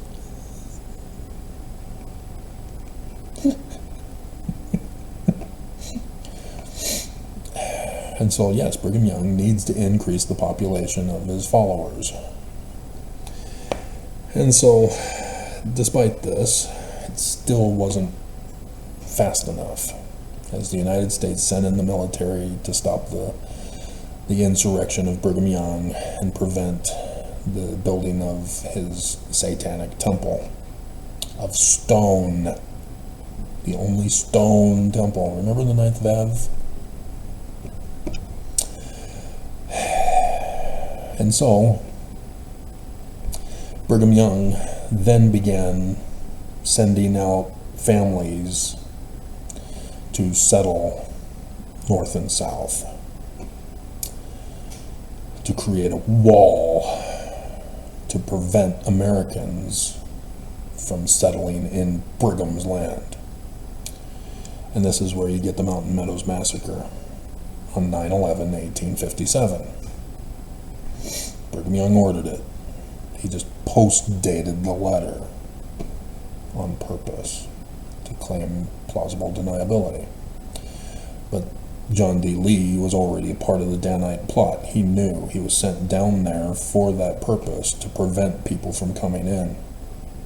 So yes, Brigham Young ordered it. Whether or not specifically for that specific wagon company, doesn't matter. That's the whole reason why Brigham Young sent people out, is to keep Americans out.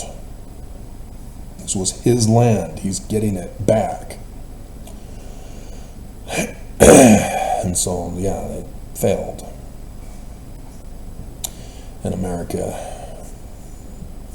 would continue to fight Brigham Young. And then George Reynolds' incident again further caused damage to Brigham Young.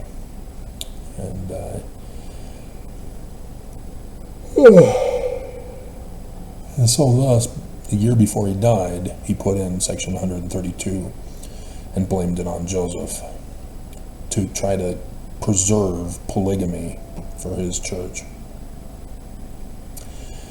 And then John Taylor would take over, and in 1887 the Edmunds-Tucker Act would get passed, and John Taylor would get locked up in jail and die in jail.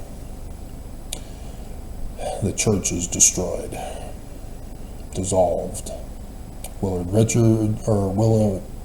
Woodruff is lying when he says he's the successor to John Taylor. No. The church is dissolved. There is no administration anymore. The United States shut it all down. It's a criminal organization. Members can meet together and have meetings and discuss how wonderful Jesus is, but that's as far as the United States allowed them to go. Their organization is canceled. They lost to the United States of America. And so thus, heathens have now immersed themselves in Brigham Young's land. And the church is still, to this day, pissed with the United States. They want revenge. And so Heber J. Grant takes over. and sets things in motion, removes the doctrine from the Doctrine and Covenants. The church is now going to join with evangelicals, with their idol worship, to rise up the evangelical organization to be the militant force to coup America in the future.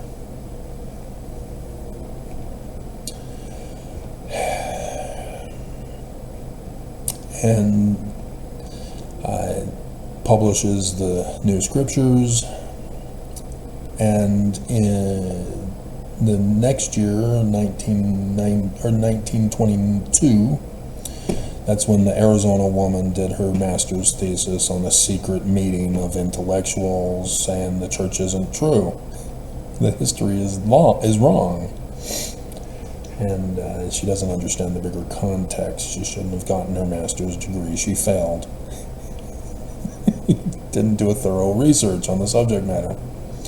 Nonetheless, Expo Nevermos, run with it. But yeah, it is helpful for the one piece of the bigger puzzle. And then 1923, Heber J. Grant incorporates a new organization. Mormons don't know of it. Again, Joseph Fielding Smith Sr. says, Mormons cannot know of our plot. They must not know of our plot.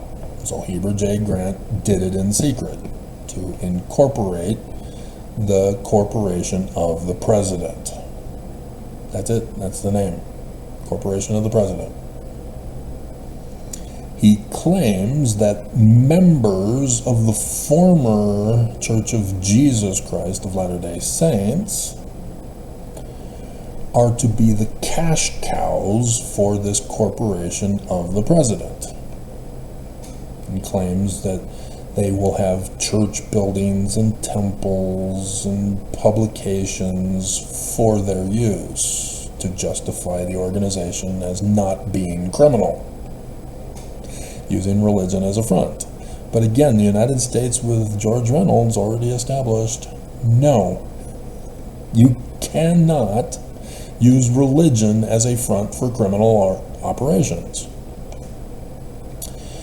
Nonetheless, and notwithstanding, that's what they did. And then you get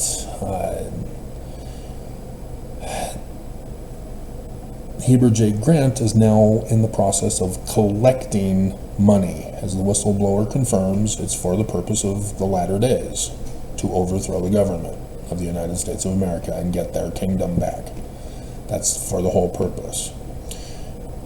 Harold B. Lee in 1973 does an additional incorporation to talk about when the church winds down and is dissolved. What?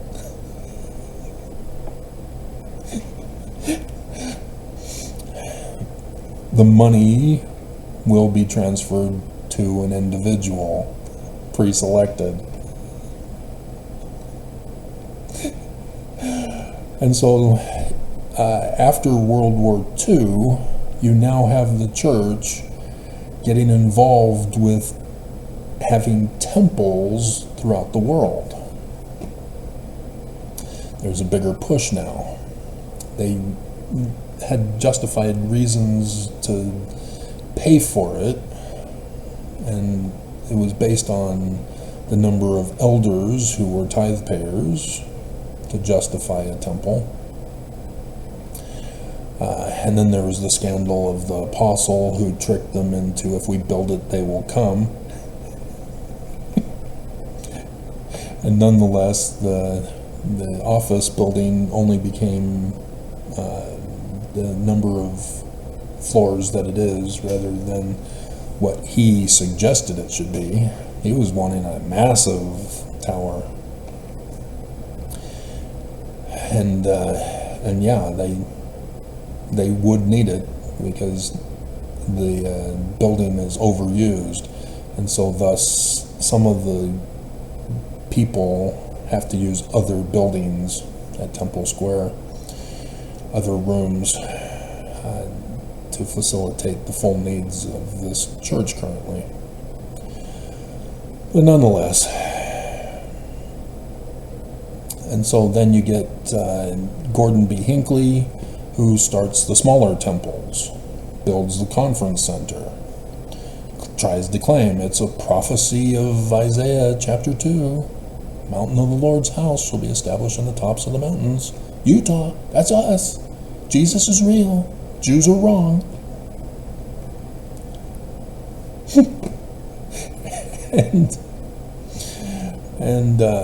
and so the church is now acquiring more and more land around the world, because that's what it means. Temples, buildings, and the bishop's storehouse for the cows, and other farmland, ranch land. The church owns the land under the guise of religion. This is all to take over the world, to take over the United States. This is all the whole point and purpose of this church. This is the mission that the church keeps telling you about. This is their mission, to overthrow and conquer the world and be the one kingdom with everybody subjected to them who survives the war. Despite all these other national leaders believing they're going to be the one true king when it all hits the fan. No. And so Monson lowers the age of missionaries for the sole purpose of getting more missionaries out, to convert more people, to bring in more money, and to obtain more land. And then Nelson cuts out numerous programs of cultural tradition of the church, thus able to retain more money and put it into the offshore bank accounts. Under Gordon B. Hinckley, that's when they invested in the stock market through the LLC corporations. I got an itchy nose.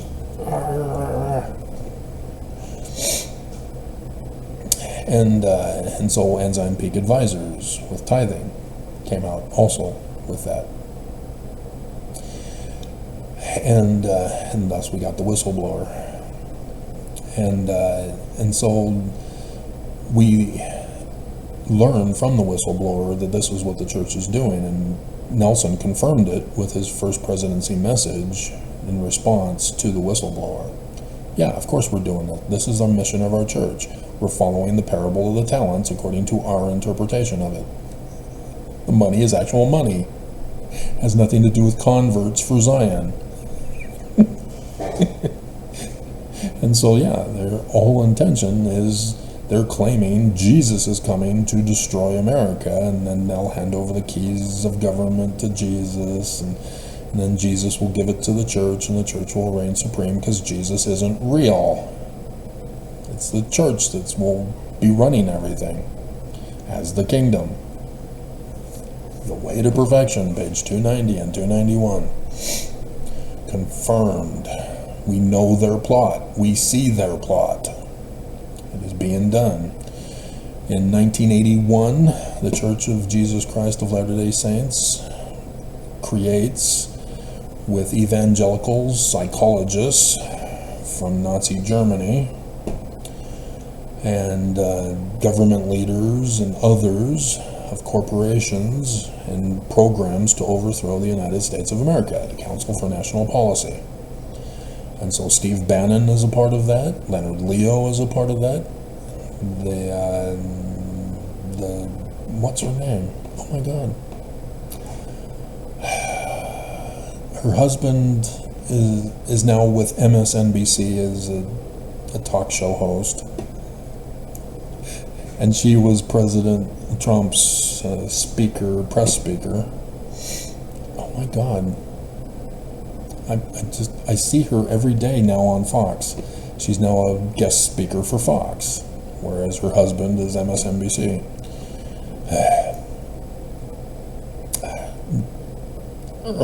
She's in there. Dear God. And I know I can just quickly look it up, but that just pisses me off that my associative memory is not bringing her name to mind. I see her. It's associative memory in the right brain, but I can't remember the name.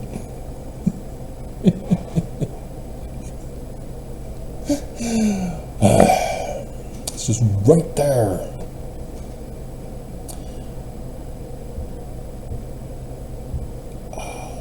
George is her husband's name. Oh, so close. It's not Conway, is it? Annoying the hell out of me. And we only have 35 minutes left before this video will shut down automatically for a 3-hour time limit. And so this is what they're doing. They're now escalating things. The 80s was when Reagan did trickle-down economics, which never trickled down. Corporations got to pee on their people below them instead. Tinkle-down economics. As corporations now get the money to reign supreme, and the church is a corporation. And so they benefit by this. There was this Council for National Policy that got Reagan to do it. And then you also have the Russians getting exposed as having sent spies to live as Americans, as sleeper cells in America. In the 80s, they got exposed. And then you get the TV show, The Americans, which was actually a good show. But yeah, we still have American families from Russia that are here still. In 2017, I had people claiming to be Mormon who I exposed as Russian spies in America. Got one of them to confess. I can't wait to go back to my motherland. And then I had other Russian spies emailing me, demanding that I give them my Paleo-Hebrew decipherment. They didn't want to buy it. They steal. And I gave it to them for free. It's on Academia for free. And if they just wanted to learn whether or not Russia is also this type of thing, they could have just asked. I could have told them that their one X with the line through it is the Cairo of Constantine, and then you just run the test in your vocabulary with that letter in it to see if it corresponds. They don't want to communicate. They just want to steal. Everything's a crime to them. They just can't be good. They don't think that I might be freely giving the information to them. And so when I asked them, hey, I understand that Steven Seagal has a new movie on DVD, why isn't it available in America? So they set it up for me. And on the one conference, I say, hey, Russia, if you're listening, can you get me some views for conference? And they did.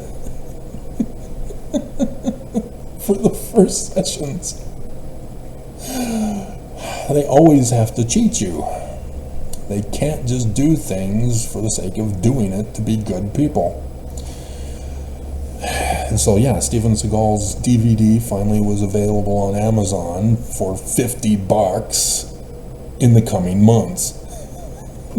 Come on, guys. And so yeah, I had to wait, and then finally it was made available for Prime delivery. But dear God, they just are incapable of being good. They don't trust mankind, and so they have the bullying mentality of, we got to get you first before you get us. They just have no trust in human behavior. And by being the bullies, they purposely cause other people not to trust them, and thus they then self-fulfill their self-fulfilling prophecy to get them before they get you, because they're the enemy.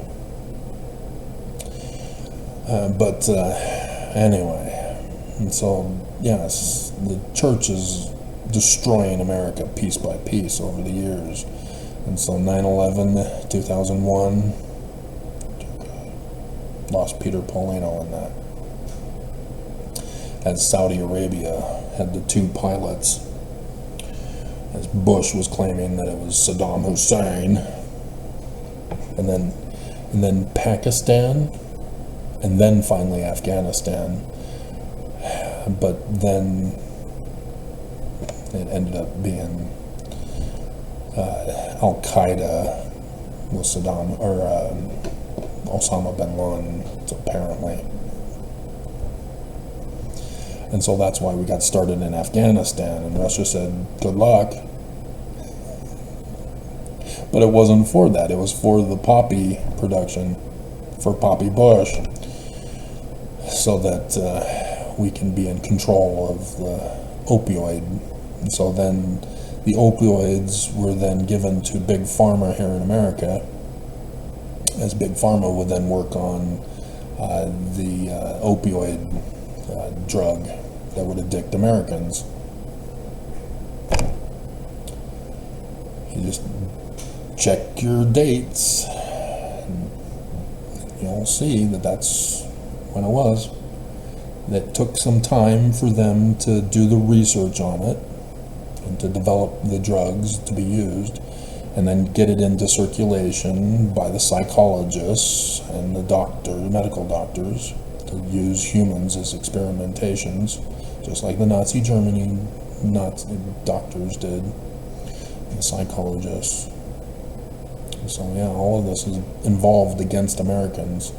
And so yes, you get psychologists who believe that being homosexual was a mental retardation.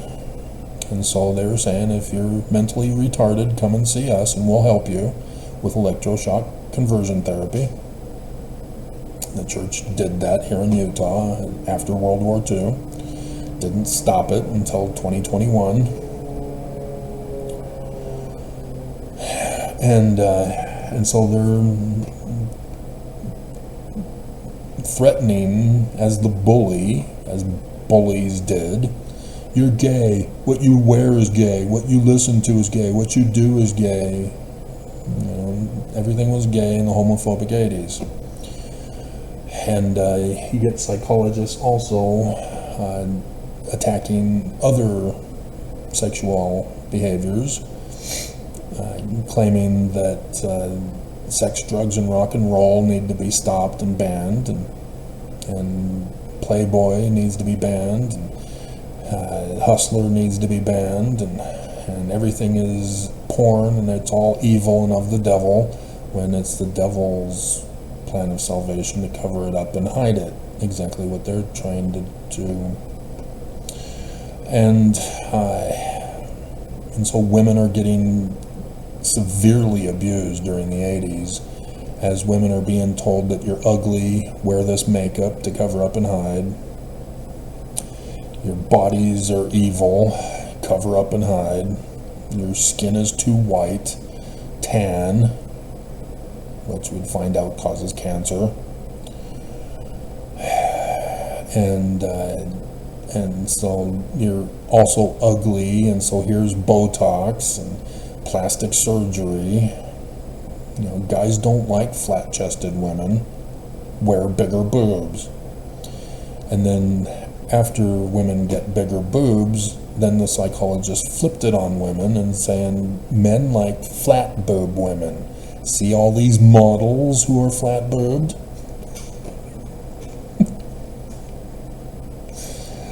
They just so evil. And so yes, this is when bullies were saying, hey, chop off your penis if you're gay. I'm not gay. Yeah, you are. You're in denial you're gay. And so yeah, the psychologists are all part of this, with the bullying and the abuse. And so in the 90s, Star Trek, Next Generation, Data creates a robot, an AI robot. Oh, you get to choose what sex you are. So psychologists saying, hey, little kids in grade school that we infiltrated, are the bullies telling you you're gay? Maybe you are. Oh my God. are starting to say that these other options for sexuality are now coming out. Never before in the history of the universe. And so, yeah, while I'm up in Canada, ignorant of all of this, the psychologists here in America are now plotting against Americans to get them as cash cows for their business through another tactic, pretending to say it's okay, you should embrace being LGBTQIAPO plus now. We will help you in this transition of the trauma of those bullies, that you just need to cope with them and accept that this is who you are and feel good about it. Oh, yeah, maybe we should chop off your penis, since you do feel that you are a woman rather than a guy with sperm. Now they gotcha. And so Bill Maher does his one segment of new rules, wondering what the hell is going on since the 90s. Such that in the coming days, everybody is going to be LGBTQIAPO+, and the human race will die out because nobody's having babies. Because nobody wants to acknowledge that they're either male or female, seed or egg. Everybody's in denial to kill off the human race. And so the 14th Amendment, if that's what you want to do with your life, you're free to do. Section 1. You're a free American citizen. But you shouldn't be doing it because it's the popular thing to do, or that you're using the empathy attachment to those who are getting abused, which is a psychological manipulation tactic, where you empathize with those who are being abused and become as the abused. Oh, I apologize on behalf of all white people. And I am turning blackface to show my empathy. What are you doing? And people just are dumb. They're not seeing this. And so then you get Karens that emerge. 911, there's a black person. Get him. Huh? 911 is for emergencies only. But they're here. I'm scared. My life is in danger. And then you get Karens locked up instead. Dumbasses. And so, yeah, the 2020 with Black Lives Matter protests, and Trump's election with the female protests, and all of this is to destroy America. Pro-choice, pro-life, to destroy America. It's a wrong argument. 14th Amendment, Section 1, boom, women. But nope, Arizona, Supreme Court Justice overthrowing Roe v. Wade. Other states denying abortion. They're overthrowing our government. The treatment of blacks, the treatment of the poor, the treatment of those from other countries at the border. All of this is designed to destroy America. Our Constitution already had it set up, we just had to follow it. And everything would be fine. But this enemy does not want the Constitution to be the law of the land. They want it destroyed, and America with it, and all religions with it, so that the Church of Jesus Christ of Latter-day Saints rules you all. And so, yeah, under Nelson, massive numbers of temples being talked about. Because Monson was under the old school, we can only build with what money we have to spend. And so he didn't do any more chapels anymore. He made that announcement before he died. And so when Nelson takes over, boom, temples. not necessarily churches and states, but temples, because those are insured. Churches and state churches are not insured. And this is why, to obtain as much land as possible. And you see Nelson cutting off services for the church so that that money doesn't get spent on it, so that he has more money to invest in the stock market, in the LLC corporations, and in offshore bank accounts. And acquiring as much land as he can, trying to get as much money as he can, suing his own insurance company so that they pay him money after losing the SEC thing, and just committing crimes with our enemies by having business deals to get as much money as they can. Russia, if you're listening, a major city yet to be determined in Russia. That was a business deal. We don't have a temple in Russia still. But Ukraine's now entering into Russia. And so yes, but this is all part of the plan. Putin is letting them do this. This is a tactic, a war strategy, and people don't see that. Everybody thinks, hey, yeah, Ukraine, get them. No, I did it as a kid. I figured out this military strategy. Mercy, where you grab wrists, hands, and you try to bend the other person's fingers down and cause them to submit. Well, I learned that the people were dominantly right-handed, and so my left hand, I pretended to be weak. Oh, you're so strong. Oh, look at how far back you're bending my hand. Oh, am I going to submit? Oh no, and then boom, crush them.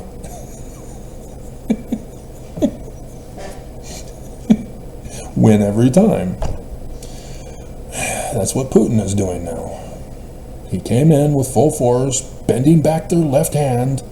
Oh no, Putin's going to do it.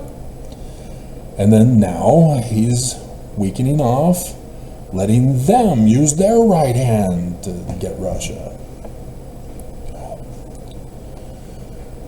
You got all these generals giving their opinions about what's going on in Ukraine. Oh yeah, Putin, he's losing it. Yeah, he's just running away, not defending the border. It's a trap.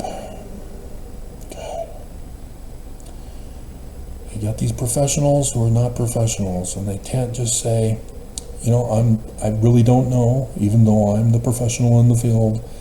I have to say I do not know. But then the news would have nothing to talk about. They'd have to find other people. What are your feelings about the war in Ukraine? I have none. This is America.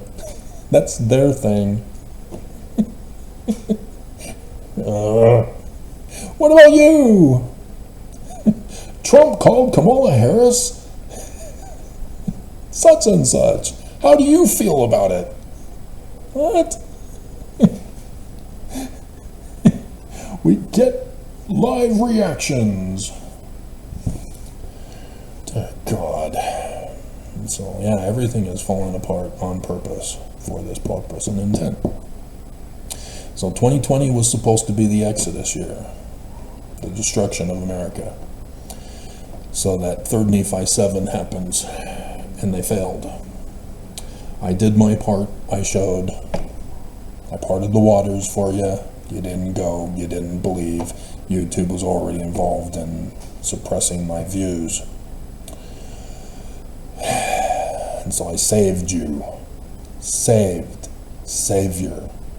Yeshua. Shua. Save. Salvation. I'm here. I'm doing my thing. They fail. And so then Gail Miller's concentration camp of hell from West Valley's attacks on me, orders of the church, because despite winning the lawsuits of Pharaoh saying no, they can't let it go. They have to destroy me. They now know who I am. They are shocked and horrified. Holy crap, how did this happen? It's not supposed to happen. Prophecy and revelation can't happen. What is he doing here? How did this happen? How did he sneak by and get born and raised and in our church? How did this happen? How did Joseph Smith get through? We're supposed to be Christian to destroy it and have Lucifer's plan of happiness afterward. And so, yeah, they're not happy. They're in shock. And so, yeah, this is strange for all of us.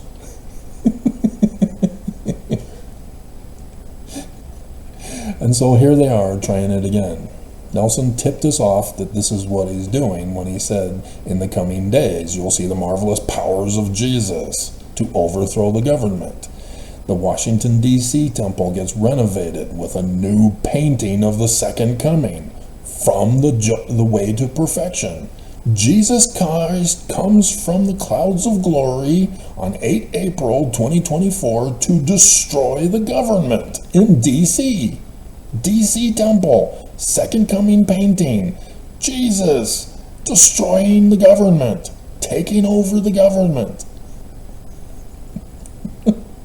And so he had to redo it in 2022. And so it's this election. And so this is what we now know was supposed to have happened. The temple, Salt Lake Temple, was supposed to be completely renovated and finished for April 6th conference, the rededication ceremony of the Salt Lake Temple, the unveiling of the new location for the statue of Jesus, and thus fulfilling of Malachi. Jesus suddenly comes to his temple on that conference weekend. Nelson failed. The problems that prevented it from getting finished were too great to be overcome, and Nelson failed. He did not plan it properly enough. And so the day that shall burn as an oven did not happen on 9th Ave. And so the government still exists. And so they're going to the backup plan. They still have the election, the bloodbath election. And so it's already being set up. But 9th Ave also failed. And so the second coming didn't happen. The day that shall burn as an oven did not happen. And so now they're going to the election. But according to the Jews, the prophecy and revelations did happen. I'm here. I showed. I even did the 9th Ave water pouring on the altar of Elijah. That's this year's big thing, I guess, as 2020 was parting the waters for you. And yet, Mormons and Expo Nevermos still are in denial. YouTube is shutting me down even more because I'm proving I'm him. I'm here. And there's a war to keep you from knowing so that you get murdered, so that you get conquered, so that this land becomes their land. And that's what it's all about. Control, domination over land. America is the New Jerusalem. Israel is just the front to deceive people into thinking that Jesus is real and he's going to come. He failed. He didn't show. Islamic and Christian failed. They are their false religions. We don't know them by their false fruit. They're corrupted, not showing fruit. Should have caught on, because he's not real, from Constantine's creed. I am real. I am here. And nobody believes. And nobody is finding out about it, because YouTube won't let you. And the church won't let you, as they continue to lie and deceive you, getting worse and worse and worse. And yet Mormons still won't leave, because the ones who stayed, like I said, they have to be the corrupted ones, the ones who know the church is false, who know they are evil and worship Lucifer. And so they are purposely lying about Jesus, purposely lying and threatening other people to accept their spiritual witness feelings that the church is true, replacing the Jews. Jews will not replace this church. Joseph Smith's Jewish religion, the Book of Mormon as the learning of the Jews, will not replace the Christianization of them that replaced them. That is the evil of the Danites and their fellow brethren of the Confederates, the Scottish Rites, the Illuminati, the KKK, the neo-Nazis, the Nazis, the neo-Nazis, the GOP, the former KKK were Democrats. And so all these white supremacist groups, they're all of the same. They all come from the same source origin, the Illuminati.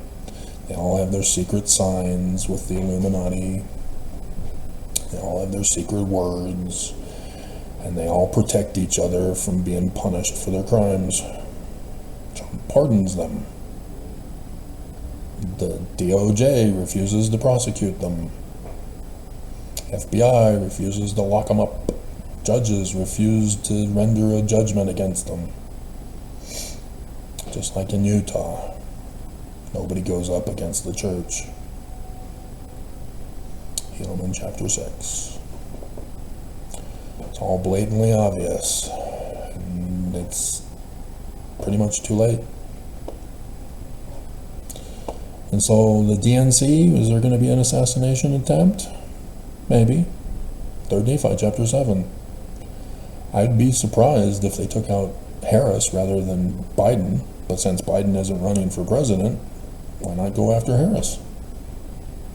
So Harris now seems to be the primary target for 3rd Nephi chapter 7 this year. Because they need to have the vice presidency left open. They already have enough in Congress to decertify the election.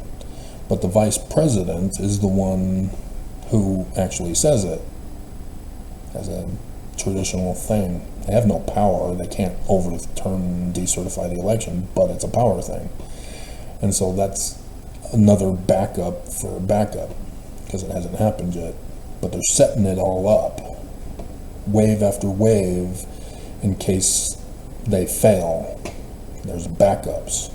And so, yes, it would be interesting if they now target Kamala Harris rather than Biden, since Biden quit.